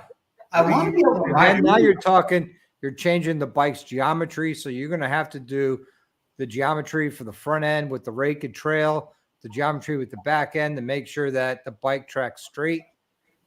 You're getting into a whole new realm when you talk about slamming a bike down. Yeah, I mean, like Ray said, I mean, there's guys that ride these hardtail choppers all over the country and back. Yeah. It's just, you got to be ready for that. Yeah, yeah, and I mean I'm 45 and fat. You know, I tend Yeah. to drink most nights, and I don't think my body is probably built for that. Yeah. So that's what I mean. Like maybe just do like maybe do shocks. That's it. Get a nice set of cool looking shocks, and do a different build. Don't do it. Maybe I don't do it. Zen says to air ride it. You put an air ride system on it. You don't need a kickstand. Drop that thing down to the frame when you park it. Oh, you know what? That's so funny that he said that, because I was thinking about that today, because I see the baggers where they come in high, but then when they park it, they drop down low. I Can mean, you air ride a sports probably- bed? you're talking probably $5,000 Yeah. Oh my God. for suspension. For air ride? Yeah. Yeah. It 'Cause ain't now you cheap. got to. Plus, you'll have all the airlines going all over the place. And then you got You're going to have the pack- compressor. Yeah. I think maybe I'll just find a really nice suspension that's maybe a little shorty, because this suspension only has two inches of travel on the Sports Direct. So just get something like that, and maybe get a bigger front tire or something, kind of. I don't know. Yeah. Because I just feel like I get like show bikes and stuff, but I feel like I want to ride it, but I want to listen to you guys too. Like if you guys are telling me like, dude, that's gonna fucking suck, you're not gonna want to ride that bike. It's not. No, gonna it's suck not that to you're not ride. going to want to ride it. You're not going to want to You're ride just- it far. Yeah, Like, you're just The not. ride gonna we wanna went go on 2 across weeks ago, the state with Noggin, it. the ride we went on a week and a half ago, you're not going to want to ride it on that. It's like you asked me, since the wife didn't come, I'm surprised you're not on Spaceballs, because I'm not stupid. I don't want to be in traction. Yeah, see, I bet I could ride Spaceballs all around though and not be bothered. Yeah, okay. I could. That's also a modern suspension on that bike. This guy? No, on Spaceball, on your Sports Dress. Yeah. You're talking about hardtailing it with no suspension. Yeah. You're not gonna ride that any long distance without hurting bad. Yeah. So that's Not what I saying mean. you can't ride it. You're just gonna hurt like a son of a bitch. Yeah. You And need the kind of ibuprofen you're gonna need. You're going to be doing what I did when I got to South Dakota on my Softail, which is, when you pull up to a gas station, you pull up so close that you don't get off the bike, because if you get off, you're not getting back on. Seriously. And when I got to Sturgis, I put the kickstand down, and I literally had to, it hurt standing up and then lifting the leg over. I was walking half bent over for 3 days and pissing blood. Yeah. And then guess what? I had to come all the way home, and I rode all the way home. No. And Yeah. I was in as much pain when I got home as I was when I got to Sturgis. But then it lasted a week and a half. All right. Well, let's say if I don't hardtail it, right? What other type of build could I do with it? I mean, Anything you want. Yeah. Make it look the way you want it to Listen, look. you got the Sports Duress. That's your everyday riding bike, right? That's the bike you take out and go on your long trips and stuff like this. This bike is the bike you take out when you want to go to a bike night. show, a bike night, Shows. bar hopping, shows, trailer it to a rally, ride it around the rally. You want to show off. right. Bring the bike up. Yeah. I think if I get a Springer seat, a good Springer seat with some good heavy springs, I think it'll help. Not Yeah. much, but it will. But it's still not going to be, you're not going to sit in that. Well, granted, you're not going to have a gas tank that'll allow you to anyway. So, Right. but you're still, if you get 50, 60 miles to a tank, you're still going to be hurting. Yeah, I mean, trust me, when I rode this to Florida, dude, I was hurting, man. I mean, Yeah. Oh, yeah. I'd have to sit there on the bike And then Times that by 10. like and I that's didn't what want would to get happen. up. But I found out old if I sat in the bike and I leaned back a little bit, it would like stretch me out. And then when I went to get off, I'd just be like, all right, 1, 2, 3, and I just go because it just hurt so bad, you know. But Yeah. but I did it. I think Rick is trying to say something. Yeah. Put a velvet ride Springer rear on it. Rear on it. What's that? Is that like I've never heard of that. It's got to be some Goldwing thing. I don't know. He's a Goldwing guy, so I don't know. Yeah. I've Gremlin never- says go with the spring solo. I guess that's the seat. Yeah. Get a nice Springer seat so your back doesn't take it directly. I don't know. I mean, I guess we'll just figure it out. I mean, like you said, I have my Sportster S. The goal might be the goal is to keep buying bikes, maybe, not sell them, but maybe, I don't know, raffle them and get to a point where I could buy a bagger, an older one, because what I've kind of figured out is like, having the latest and greatest Harley Davidson is cool, but it's expensive and the payments kind of suck. I kind of like being able to like, hey, buy something like an 08 Street Glide and build it the way you want it. Because even if you buy a new one, you buy a brand new Street Glide, you're going to be like, all right, I want suspension, I want bars, I want this, I want that. It's like, you might as well just buy it at 08 for $8,000 and do all that to it. Yeah. If you don't want the latest and greatest, you know what I mean? Well, a good resource, Noggin, would be talk to Gremlin. He's trying like a bastard to make suggestions in here. Yeah. We're not listening to him, but Yeah. I've been listening to him. I've been reading it. yeah, he's an old school boy that built this stuff back in the 70s. So Oh, really? Yeah. All right. he would be one to talk to about building He's a an old school wealth chopper. of knowledge of choppers. I'm telling you. I spent many hours on the phone with him. I'm looking up the frame. And Mike Jarowitz says it's fucking awesome having a new bagger. And he's right. It is. Yeah, You know? but They don't suck, but yes, bro. Dude, look at definitely beats the fuck out of my old bike. hold on, I gotta share this. Go ahead, share it. I'll put it up. Now I know what he's saying. Or everybody's saying. Let's see it. Share it. So can you guys see this? Yep. So look at it, dude. It's got a Springer back end. Oh yeah, Yeah. Dude, look, it's got two. Oh shit! Whoops. It's got two Springers on the back end, and then you could do a Springer on the front or whatever on the front. Yeah. Like, that's pretty cool, right? How much is that frame? it's before they came out with shocks. Oh, look at this. For sale, 70s Amen Saver plugger frame asking 300. There you go. Damn. How you buy that? You can buy an old 1200 Sportster motor and make it fit.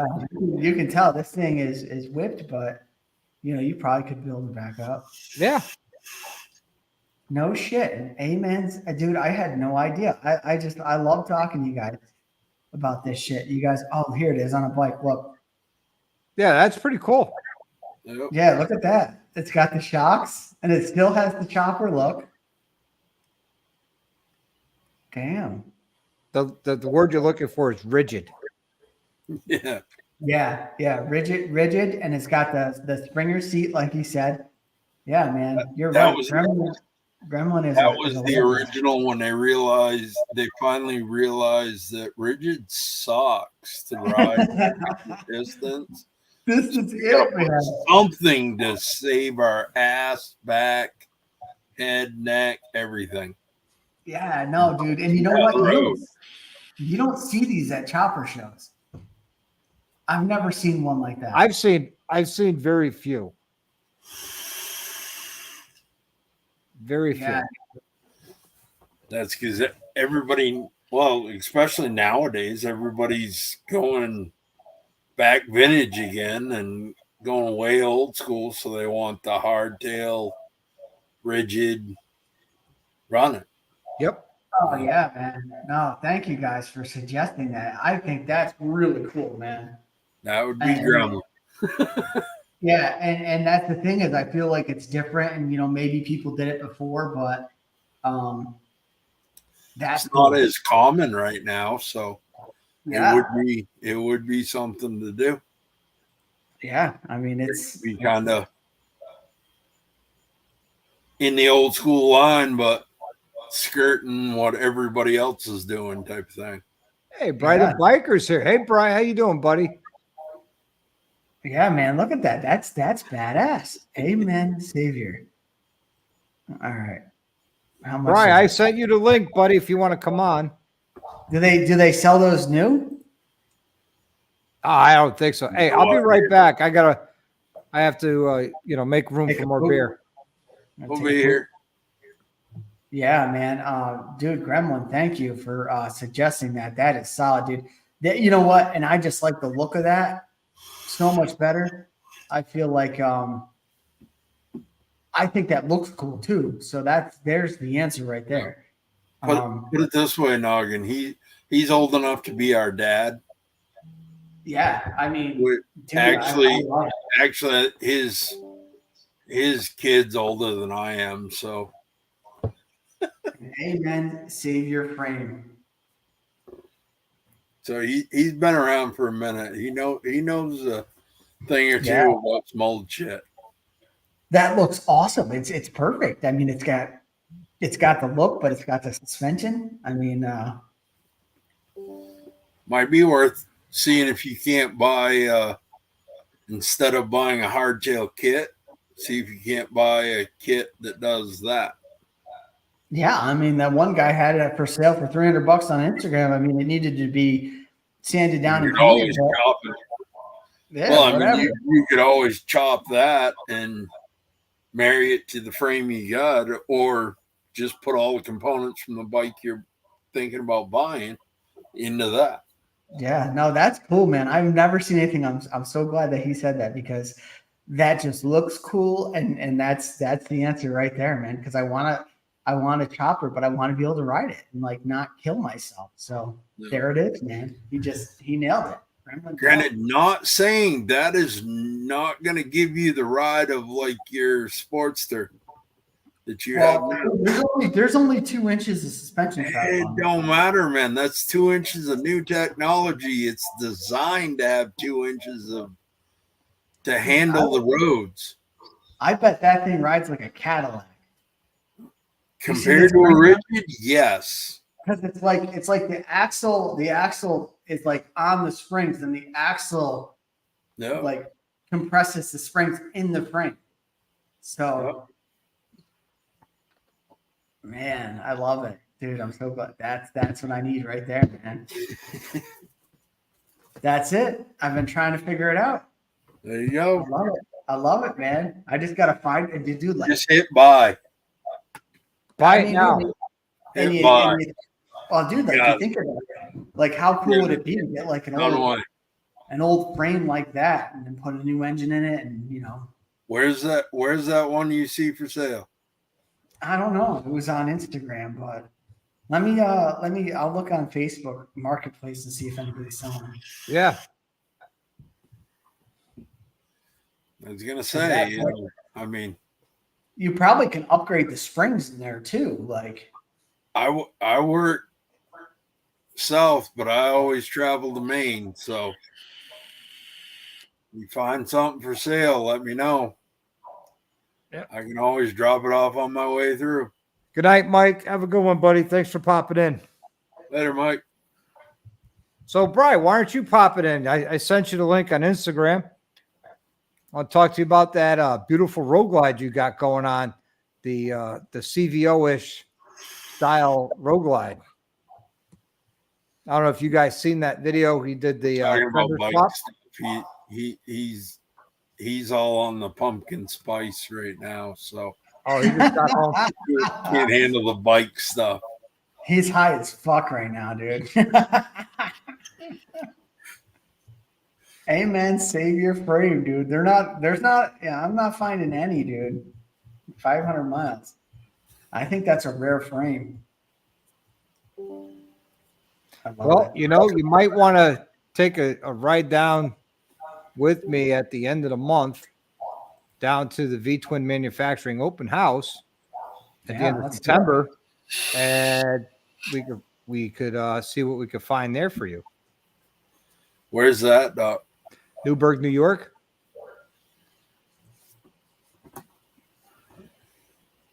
He's having an open house at one of his warehouses. Newburgh's kind of a shithole. Yeah, it is, but V-Twin Manufacturing's right there. Yeah, no. I mean, it sounded cool last time you went. So, yeah, either if the weather's shitty, I'll drive down. If not, I'll ride my Oh, bike. I'm not taking the bike there. The road's there. There's potholes. You could put my road glide in. Oh my God, really? Yeah. It's about 6 hours from me. Yep. Can't Jersey. I'll tell you exact date and times in a second. September 30th. I'll be in Jersey that day. From 9 till 3.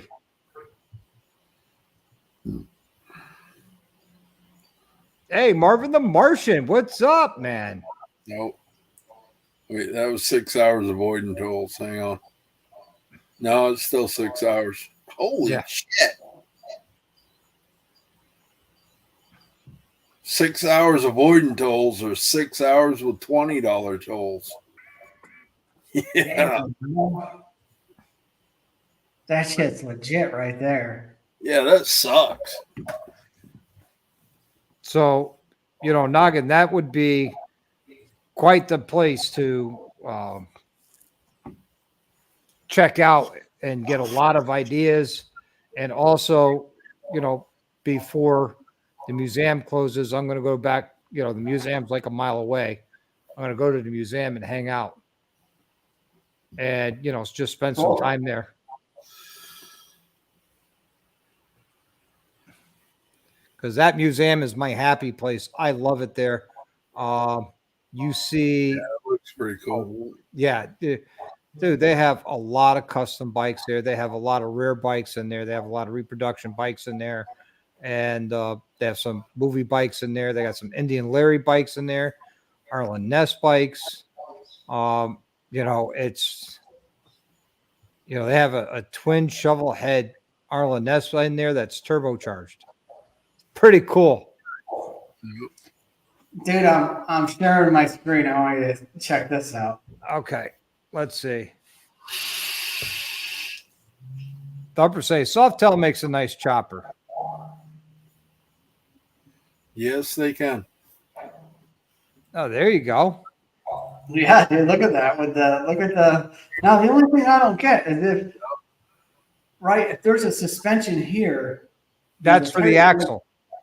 Yeah, well, the tire is going to go up, wouldn't it? You need a certain amount of clearance here. Yep, I'm sure that fender's clearance You for. got a plan for it. Yep. That's what I'm saying, Noggin. You're talking about 2 inches of suspension on your Sportster. It doesn't have 2 inches of suspension. If you look at that fender, if that fender is hard into it,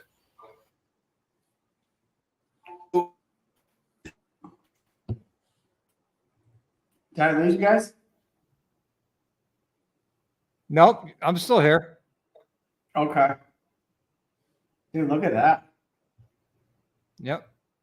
You have to plan for clearance for the rear fender for when that suspension completely collapses. So you have at least a minimum a half-inch clearance between the fender or the fender bolts to the tire.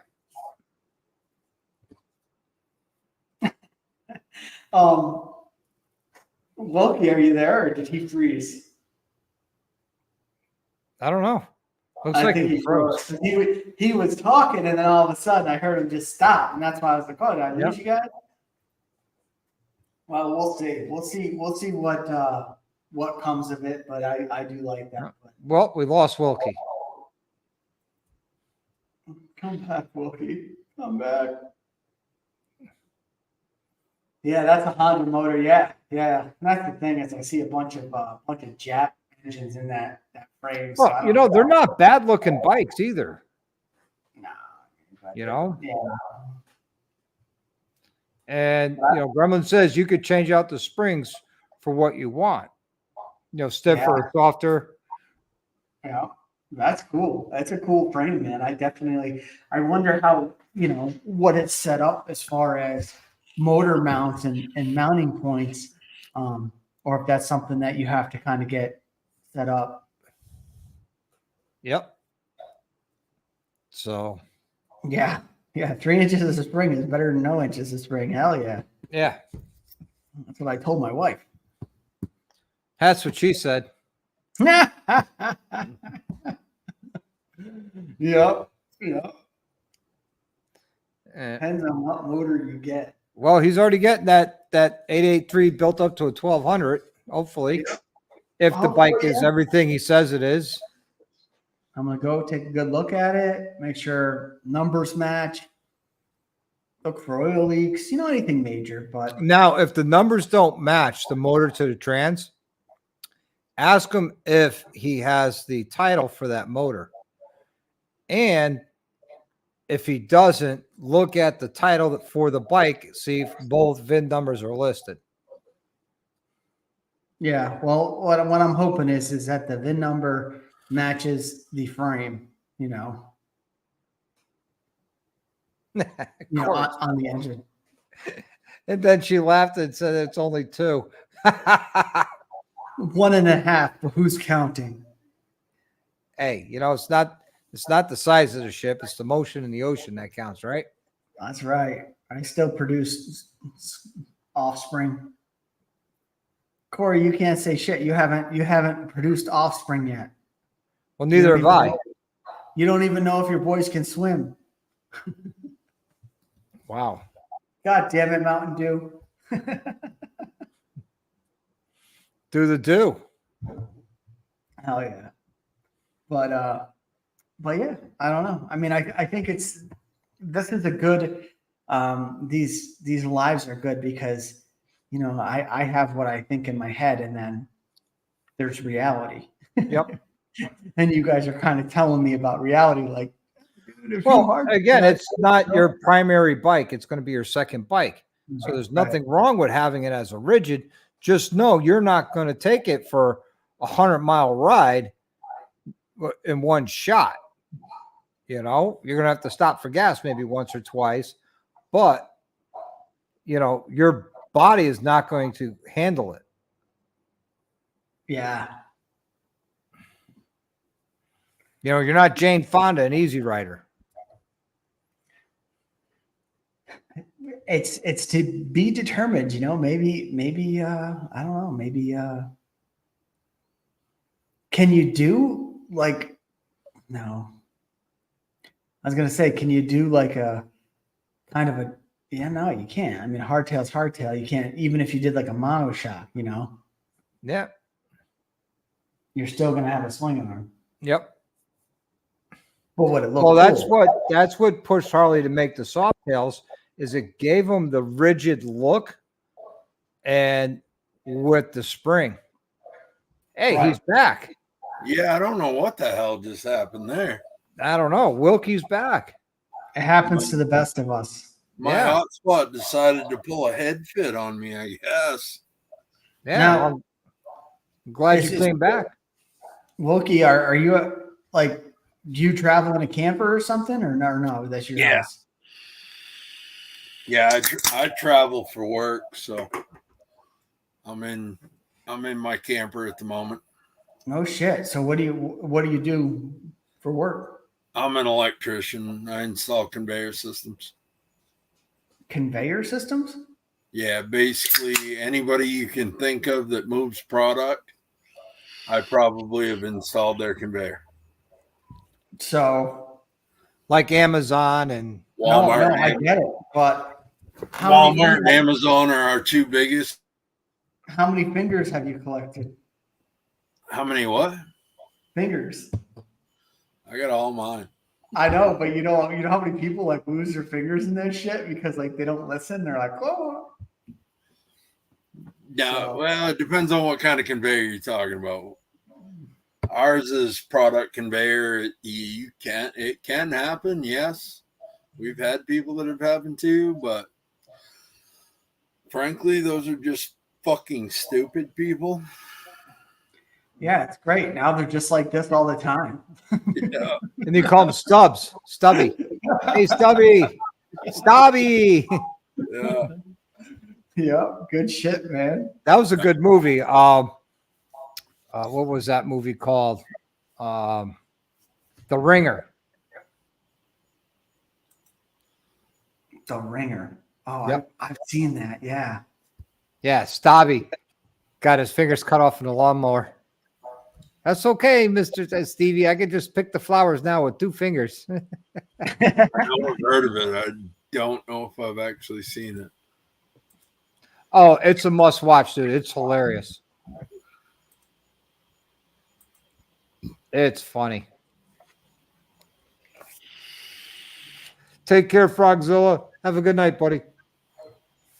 Later. Yeah, it's getting late. It's almost 10 o'clock. Where does the time go? Why is Mel talking about a 1-inch pencil? What the hell's going on? She there? said, who wants a 1-inch pencil? I know, but why? Where did that come from? Just Right. the tip. Just the tip. Oh, they were talking about other stuff. We were talking about, the 3 inches travel to 2 inch to 1-inch travel. Yeah. Go ahead and twist it. You can. Just catching up.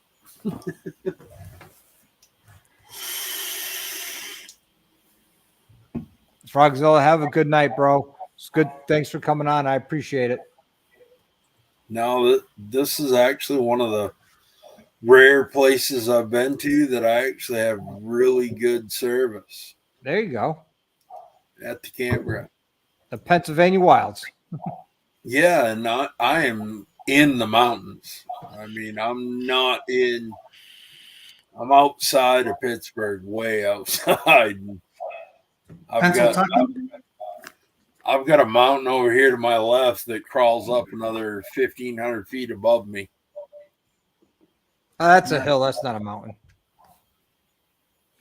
Yeah, but where I was at in Jersey, not Jersey, but Virginia, my tallest point was about 500 feet. Yep. Right now, I'm sitting higher than that. Yeah. Well, the Thumpers stay at a KOA. The Wi-Fi is great with them. Yeah, but some of us work for a living and aren't willing to pay KOA prices everywhere we go. Yep. Hello, Raise the Road. Because I thought KOA were free. most of them aren't worth the price that they charge. Trust me, I've stayed at a few. I'll be right back. Uh-oh, he's got to go make room for more beer. When they want to charge me, $1,200-$1,400 a month, and I can stay 10 miles up the road for $6, I'm not staying at KOA. Yeah, they don't really do monthly rates at most of them. Some of them do. Yeah, Thumpers say $50. Yeah, a night. Multiply that times 30. Yeah, well, you do extended stay. Mm-hmm. Yeah. And boondocking for a month is not a good idea. No, boondocking for a month sucks.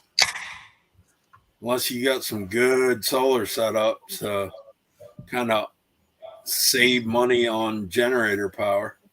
Yeah, and then also you have to worry about your gray tank, your black tank, your freshwater tank. Yeah, then you either got to haul that damn honey pot around or you got to haul out and dump. Yep. You just dig a hole, man. Just pull aside where the dumps are, right by the woods there. Just open it up, let it rip. Dig a hole, stack some lockups around it, make a little toilet You seat. can get away with that on the gray tank. Most people wouldn't give a shit if you dump your gray tank about anywhere. I mean, hell, I've opened my gray tank going down the road. But the black tank, they kind of frown on that. Yeah, Like, well, gray, black. Everybody frowns on that. Use a storm drain. Shitter's full.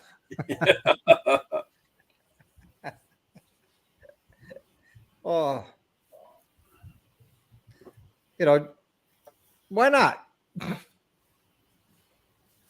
Now, when I decided to pull the trigger on my new trailer, I've already talked to him, and I got to redo some finances here. What are you looking to get it? Dune Sport. It's a local small company out of Arizona. Okay. They build custom to order. Nice. Basically, well, any type of trailer you want, but their main focus is toy haulers. Yep. It's kind of bare bones type of deal, but it's what you want in it. You get everything you want and none of the bullshit you don't want. Yep. So, like, the one I'm in right now, there's a lot of shit in this trailer that I hate, a lot of stuff that I don't use. And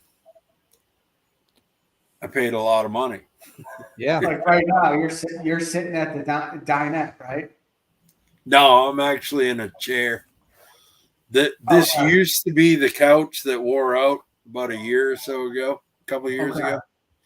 So I ripped that out and I put just a regular chair in. The dinette's actually behind where you guys are looking at me from. Okay.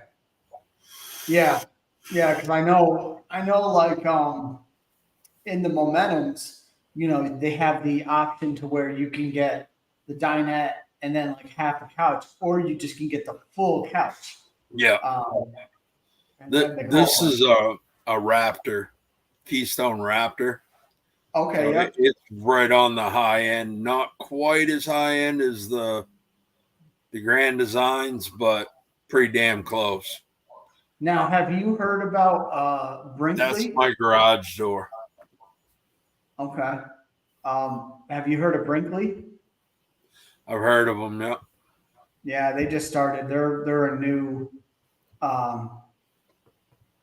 company who's really kind of turning heads and coming up with some different types of stuff. Yeah.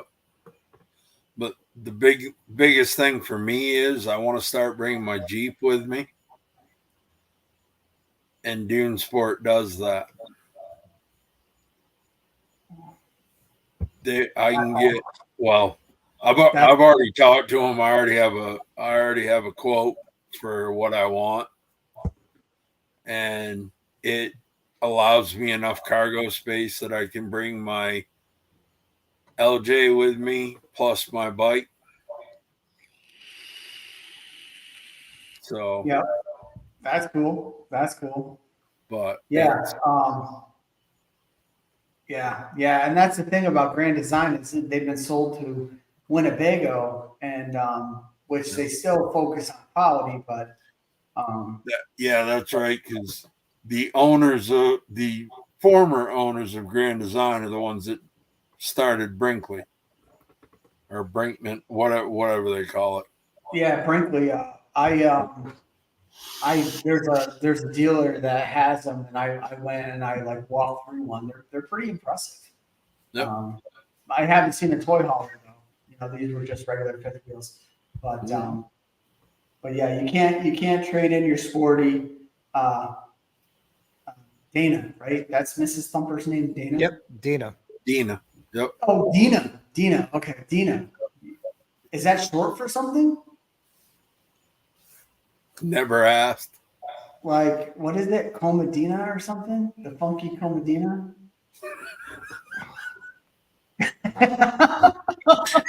Easy now. Come on, that's funny, dude. That's funny. Dina, I feel like it's short for something. But Noggin's in a timeout now. Dana's gonna kick his ass. So Yep. I've been kicked out of better. Yeah. You've been kicked out of worse too. looking to, but if she will pull the trigger on the. Oh yeah, so it's Thumper commenting right now. He says, "I'll tell her that." Is she in bed? I feel like she goes to bed early, and then Sometimes. yeah, My wife wants to know what's in your drink, Noggin. everything that makes the sun shine go up and down. I don't know. Just alcohol, but Well, what is it? Whiskey, rum? I just feel like Dina. I feel like there's another name and I can't think of it. There's a full name that ends in Dina. And the Funky Coma Dina, that was the cool thing. Like, what was that, the 90s? Yeah. Yeah, early 90s. Yeah, Mr. Thumper said, "Yep, she's in bed." Well, she probably won't watch this anyways, but she'll never know. Oh, you're gonna get your ass kicked if you ever meet them. No. Dina's gonna give it to you. Oh yeah. Oh yeah. Dude, Dina knows I'm a smart ass. She knows I say stupid shit all the time, so I don't think she My wife says it's the Sportster Yes booze. it is. So is it a Cosmopolitan? What's that? All Gatorade and a splash of vodka. Man, it's really amazing when you look at your bike, and like you pay all this money for these bikes, and then you see like you ride it in the rain, and then you see stuff like, what is this? So Thumper says it's Dina and it's not short for anything. No. So cool. So you got some big things happening, Wilkie. What's next on your bike? You got your stage 2 done, right? No, hell no. I just did The stage 1. bike. Yeah, stage 1 when I bought it, and then I did a head pipe. Okay. And I did the Target tune from Dino Jet that Yep. I'm really fucking regretting, but I think they finally got me a tune that works. Okay, cool. I'm hoping anyway. Well, I tell you the Target tune I got from Fuel Moto for my Road Glide, Yeah. it's pretty on point at this point. Well, we're talking about. I think we might be talking about two different things here. Well, a tune's a tune. Right, but are you talking wideband O2s? Nope. Yeah, I am. Hey, Quasimodo. Oh, you got wideband?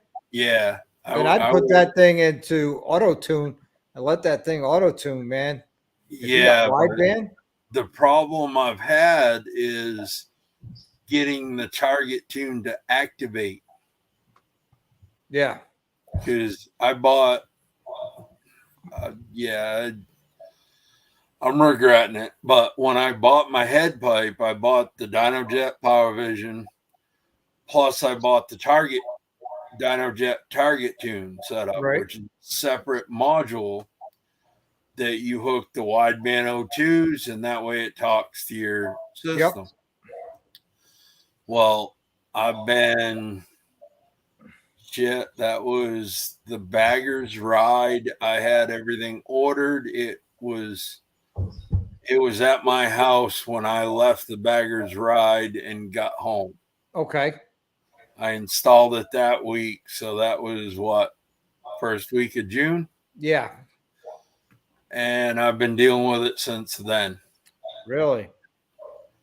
I've been on with Dino Jet ever since then. They've sent me multiple tunes trying to get this fucking thing to work right. And it keeps kicking codes. Now, have you tried the auto tune session on your Power Vision? Oh, yeah. Oh, yeah. Yeah, the problem is at first the target tune feature on, because you have to enable it. Right. So the newer Power Vision has that option supposedly. Yeah. Well, it didn't work. So they've like I said, they've sent me at least, well, since that's been what? Shit, we're going on 3 months now. Wow. Or well, no, June, so 2.5 months. If I was you, I would take that. At least one tune a week. If I was you, I would have definitely taken that into a dyno shop and just have them just dyno tune it and be done with it. Oh, that was gonna be, if this doesn't fix it, they're gonna have two options. It's either I'm ripping the whole fucking target tune off and they're gonna give me my money back, or they're gonna pay to have me go to a shop and have them fucking tune the goddamn thing. Okay. 'Cause right now it seems to have worked. I did. That's one of the reasons. As soon as I got back Sunday, I unloaded the bike because they finally sent me another fix that was a lot different than the other ones. I actually had to punch in a code in order to do this one. Mm-hmm. And so I took it on like a 40-mile rip when I got back Sunday night after I loaded all that into the Power Vision, loaded it into the bike. Yep, right on. And no issues there. Then it rained like a fucking faucet for the last couple days. So Yeah. I rode in the rain to work this morning just because it was nice this afternoon. Yep. So I rode to work, rode back, all that good shit, and still haven't had any issues other than the bike feels doggy. Really? It feels like they pulled power. I don't know. I still haven't emailed them about it yet. But the last tune they sent me before this, I had no sixth gear. Oh wow. Whatever the hell they did, I couldn't walk out of anything in sixth gear. Really? Didn't matter. 70 miles an hour, tacking like 2,500 RPM in sixth gear. I had all I could do to hold speed. I bet they pulled a lot of timing out. Yeah, they did something.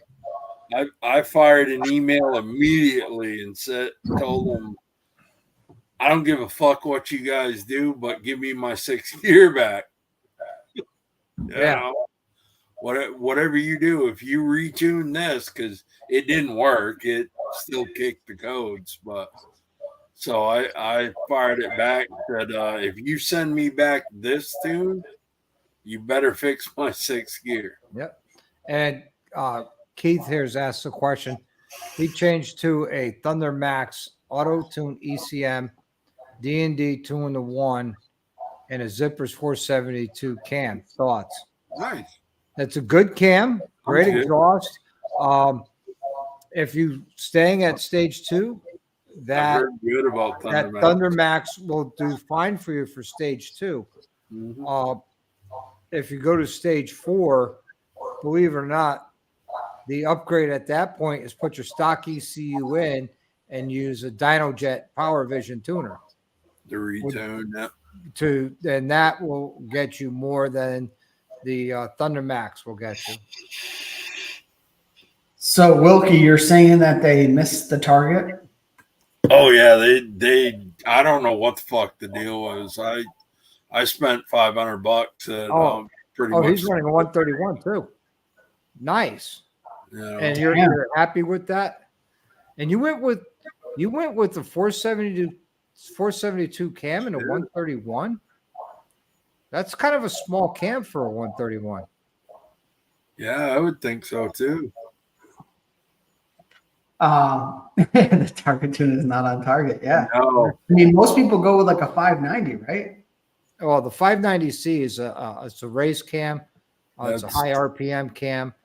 Where I went with the Cyclorama 512 cam, which is a torque cam. Yeah. There's a lot of cams out there for the 131 that are available now that weren't a little while ago.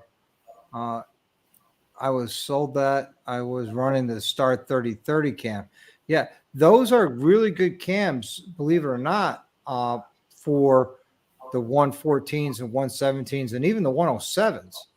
You would see a lot of those cams in there and making good power. But if that's a working combination, I'm kind of curious to see what numbers you're making, at the wheel, with that 472 cam and a 131. I mean, I'm sure it'd be good, all around kind of street, not stupid power, but Right. good rideability Yep. type. But yeah, I mean, that's the zipper 472 would be pretty much what you'd put in a 114, isn't it? Yeah. A 114, 117. It's a good For a upgrade. good torque A style 140. cam. He was making 143, 147. Those are pretty freaking good numbers. Yeah. Yeah, it's not bad at all. That's respectable. Very respectable. Yeah, that's pretty damn good, actually. Yeah. Depending on what you want to do, Keith. I mean, if you want, What cam would I suggest? then I like my Cyclorama 512 cam. It's a bolt-in cam for a 131, so you don't need adjustable push rods. You don't need any of that. I went overboard when I built mine because I planned on hammering it a lot when I built my 131. That's why I changed the valve springs out and the valve keepers and put roller rocker arms, because I hammer that bike hard. As much as I'd rather make it sure the motor is sound. Yeah.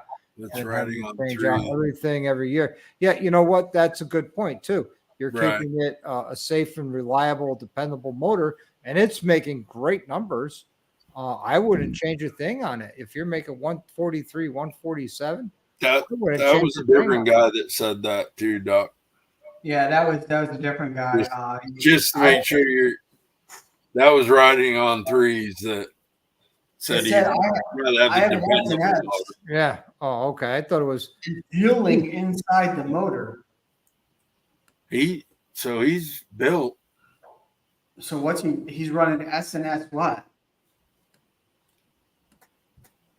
Like Probably lifters? SNS cam plate or something, and I don't know. Yeah, it sounds like he SNS and fueling. I don't Oh, it's a fueling cam plate. with SNS oil pump maybe, Where the SNS tappet blocks. and so he Push rods and lifters. cam Okay. plate, push rod. Okay, I Yeah, got you. I like the Woods Nightcrawler lifters. I like those a lot. I use those in a lot of my builds in stage 2. They seem to last a long time. You get no noise from the lifters in the valve train, and that's why I like them. Yeah, the SS tappets too. No. Yeah, the SS tappet blocks are awesome. Later, Dallas. Good night, Dallas. see you, Dallas. Yep, because I run the SNS tappet blocks. I know Hell's on Twos is not happy that I run those, but there's a big price difference between the tappet right cuffs and the SNS tappet cuffs. Huge price difference. Oh yeah.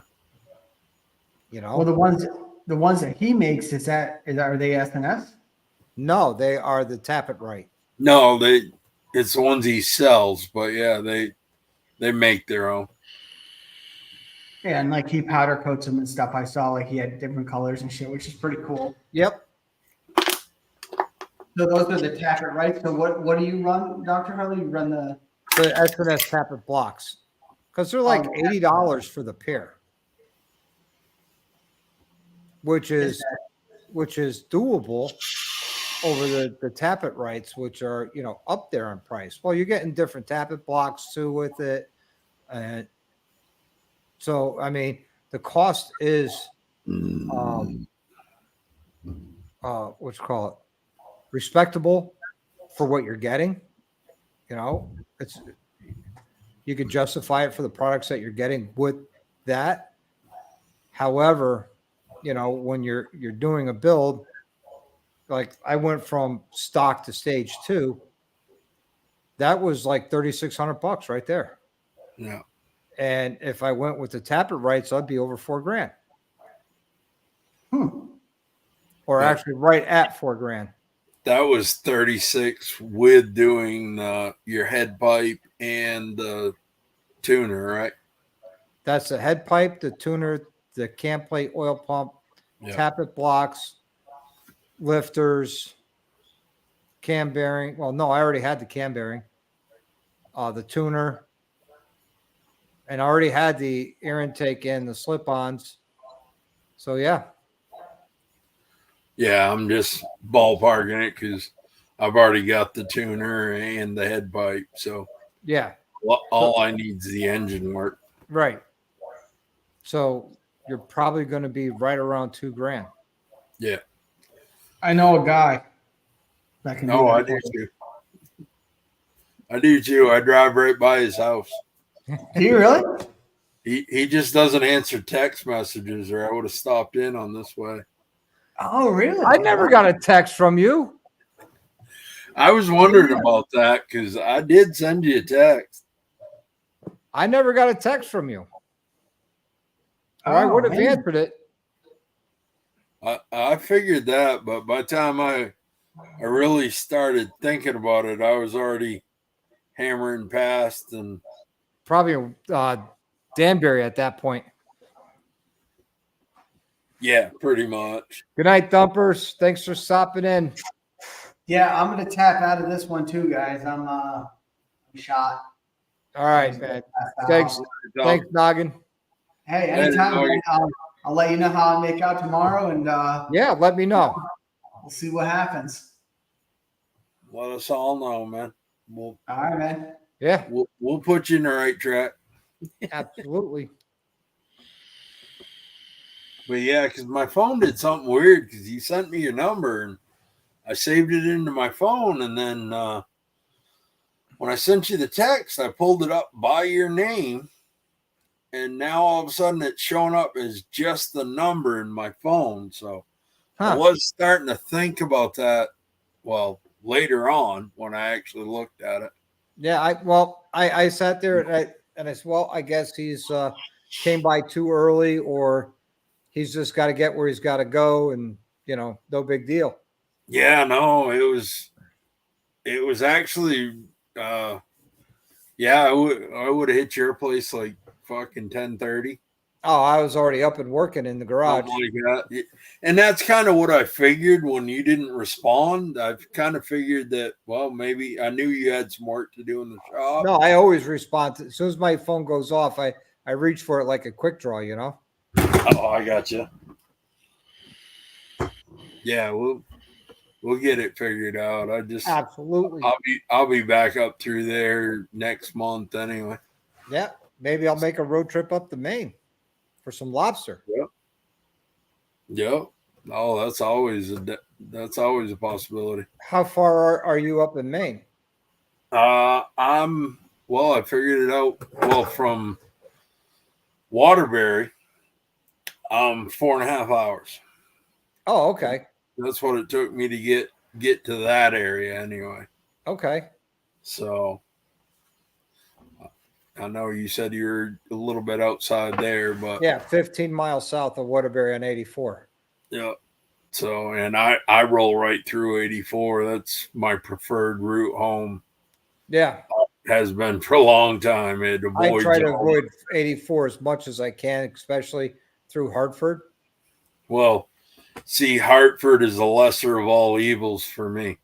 Oh, Jesus. You know, because otherwise I got to go hard on the right side up through New York City and all Yeah. that bullshit. So Yeah. if I can avoid all that, then See, it's on the actually, bike or in the car, I'll just go up the Merritt Parkway to 91 and then picked up 84, heading north. yeah, basically the same thing. I'm just usually on 84 all the way. Yep. You know, coming from here, I'll cross over, hit 81 till I hit 80 and 84. So, but yeah, we'll figure it out. I'm mid-September. I'm going to head back home for the last trip I'll be able to drive, I think, for a while. Yeah. Well, mid-September, I'm going to be in the Catskills Yep. for Mountain Thunder, actually. I'll tell you that date in a minute. September 14th through the 17th, I'm going to be literally in the Catskills. Yep. I was planning on my next trip home right now that I'm planning is around the 21st. Okay. And then the 30th, you know, I got something. I got Yankee has an open house on the 23rd. The 30th, I'm going down to Newburgh. Yep. And after that, I have nothing planned in October other than 30th. Halloween. 30th, I'm going to hit Jersey for Sam's event. And Okay. then we'll see if Bert gets his thumb out of his ass and gets the ride planned. I may roll back over there the following weekend for their fall ride. Okay. If he does it then, I'm not Yeah. positive. You know, but then I'm going to Dallas's event. Right on. For the weekend of the 13th-ish. Yep. So that's pretty much all I got planned for this year right now. Yep. Hello, Dying Breed. Welcome. I'll be right back. All right. So, you know, we got some stuff coming up. We Dying Breed, you missed it. We talked about Noggin and his chopper build and what we suggest and what he's looking to do, and gave him a bunch of different options. Gremlin was a big help on that. Gave him a realistic option if he could find the part to build it. So we'll see how that works out. And so that's bringing you up to speed of where we are. He has a chopper. No, he's looking to buy a 03 Sportster and building a chopper out of it. So that'll be awesome. I'm still looking to build my chopper. I got some things in the works. Hopefully, will pan out. That'll put some forward movement on this build for the veterans, and you know, go from there. So I'm looking really to get that done.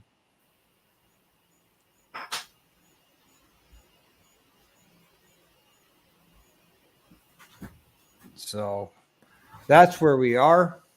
You know, we're actually, when we hit 15 viewers, I'll probably end this thing, this live tonight. When we hit 15 viewers, we have 17 watching now. We've been at it for just over 2 hours, almost 2.5 to be exact.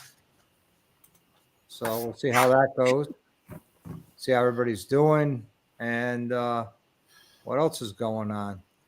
But you know, Wilkie's out in the woods or the wilds of Pennsylvania. Something like that, yeah. Yeah, the Pennsylvania wilds. Yeah, if any of y'all are out here, hit me up.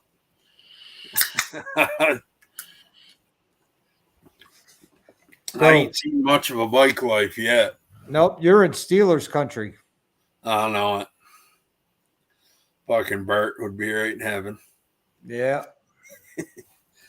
But no, I did. On a side note, there is a bar about 10 miles from me that I found, a little hole in the wall place.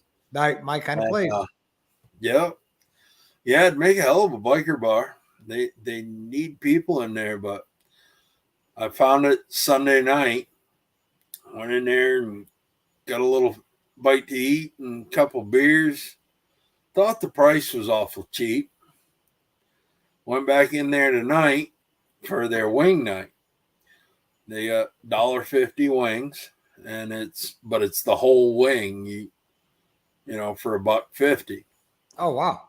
Which is, you know, any other place it'd have to be like 75-cent wings. Right. You figure that price, but I got in there probably just before 4 o'clock when I got out of work, and I left there just before 7 o'clock.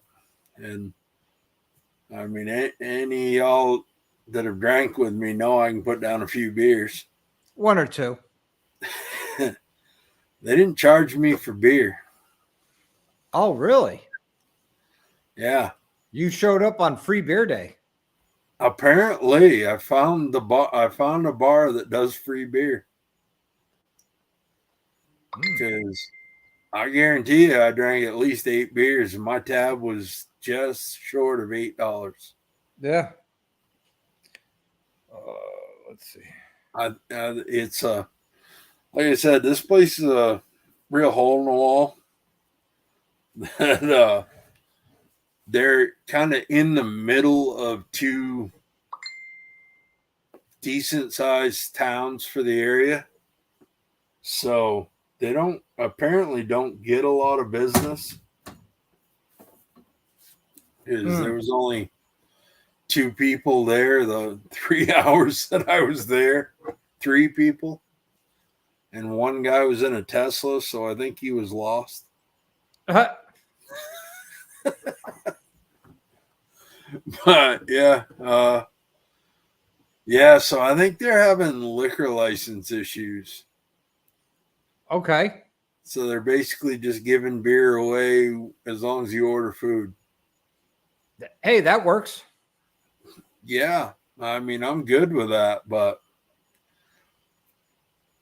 I don't know how you make any kind of money. Yeah, 701 says they're setting the hook. Maybe.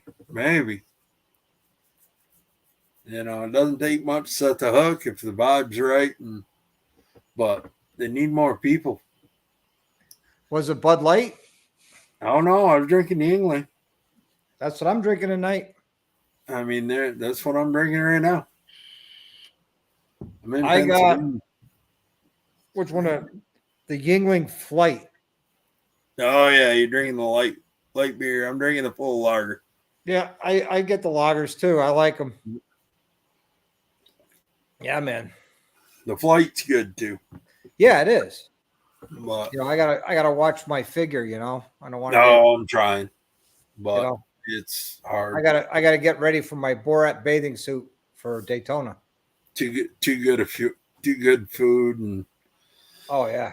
all that stuff. So yeah. I will be bringing the Serial 1 bicycle to Daytona to ride around the Cackleberry. Yep. That ought to be fun. You know, I got I'm hoping a cooler backpack, so you know I could, you know, throw my own beers in there and ride around. I got one on too. I only had to spend $300 at Harley Davidson, got a free one. There you go. But no, I'm hoping this Houston thing doesn't fuck up my Florida thing. Yeah, I hope not either. But you know, yeah. But that one's so far out that no dates have been set on. So I'm hoping everything works out. That was a plan, or my plan anyway, was hit Houston, knock that job out, and then go over to Dover, Delaware, or Dover, Florida. Yep. Do that one, and that's right over by Tampa. So, you know, the state Florida's not very wide. Yeah. It's only a couple hours from Daytona. Well, it's a sad moment. I'm all out of beer. I got plenty. You just got to drive about 7 hours. Yeah, no. If I want, I could call some friends of mine. They got beer at the clubhouse. No, yeah. You know what I mean? I could always go there. No, absolutely. Yeah, I got followed by, I noticed a follower tonight on Instagram. I got followed by Mongols of New Jersey. Okay. I don't know any Mongols of New Jersey, so I don't know why they'd follow me, but cool. Whatever. I'm not against anybody following me. No. But it was just one that kind of threw me off. Yeah. You know, on my Instagram, I got all different walks of life following me on my Instagram and Oh yeah. Facebook. And, you know, I have allegiance to my wife and myself. That's it. Yep. Me and my family. Yep. That's it. But no, I mean it was just the first time I've seen like granted, for all I know, it's a fake fucking account too. You know, It could be. I have a lot of fake accounts of, you know, single girls looking for oh yeah, you know, a nice guy who's honest and I think you know, that's half my trustworthy. Instagram. My Instagram followers right now are all women looking for something.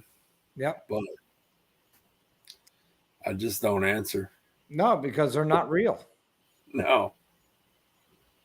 They're just trying to scam you out of, you know, paying their phone bill, but they won't give you the phone bill. But if you send them the money, they'll pay their bill. Yeah. Yeah. I'm a happily married man. I don't pay anybody's bills. You know? I don't even respond to their messages. I delete them. No, I don't bother deleting them. They can follow me, like my posts, No, whatever. I'm saying I delete their messages. Oh yeah, I just they send me message requests, and Oh yeah, I don't respond to them. no, So. I just go delete. No. Yeah, they are they're fake. Typically a Oh, yeah. Russian bot. Yeah, I'm not surprised. Uh-huh. You know, I just click delete the message. Whatever. Don't care.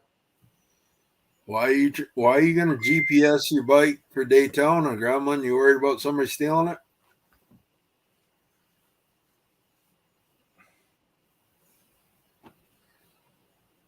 See, yeah, Mel gets the creepy guys. Yeah.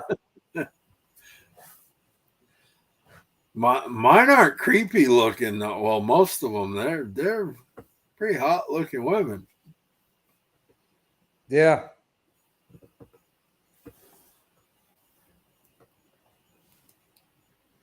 I'd be more likely to think they were real if they were the ugly women.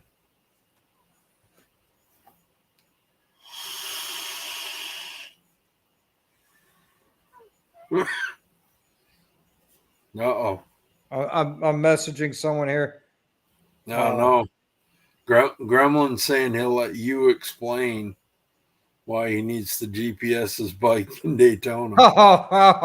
Yeah. But you know what? If you GPS your bike and you lose your phone, what's the point?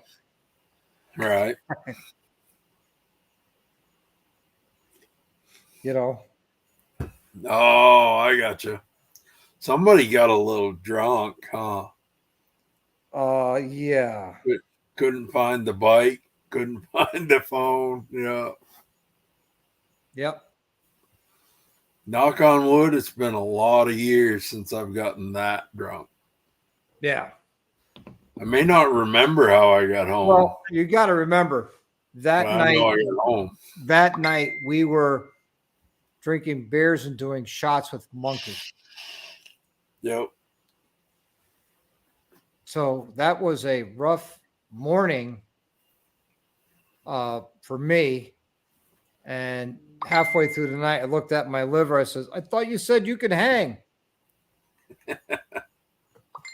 It was painful. No, yeah. That's why I don't do a lot of shots. I'll do one or two here and there, but I won't go shot with somebody. I'll go beer for beer with anybody, but I drink beer at my pace, not yours. And my pace makes sure I'm still going to drink probably more than you do in a night type of deal, but I'm going to be up all night. Yeah. Oh, I wasn't. I wasn't feeling any pain. And yeah. Yep. It's fun times. It was. It really was. I mean, any night you get a chance to, party with Monkey and have a good time, that's without a doubt of what you want to do, That's definitely something you want to do. Oh, yeah. He's a great dude. He's fun to hang out with. He's fun to drink with. He's just an all-around great guy. Mm-hmm. Oh, as long as something stupid doesn't happen, I don't end up down there in March, then I'll be there. Yeah, we were drinking and making bad life decisions. Yep. I'm all about those. Yep. Yep. I made a lot of them. Yeah. Yeah. And, like I said, when drinking with Monkey, bad life decisions happen all the time. All the time. He even says it. We're going to make some bad life decisions tonight. I'm like, okay, let's do it. Well, Gremlin, you better bring your tent in March. Hello, PA Biker. It's good to see you, my friend. I'm there. You ain't going to make it back out of the Cackleberry that night. I guarantee it. Well, I'm staying right at the Cackleberry, so. I know. I'm talking about Gremlin. He stays at his brother's house in Daytona or Deltona. Close enough. And he said he wasn't that familiar with how deep the Cackleberry went.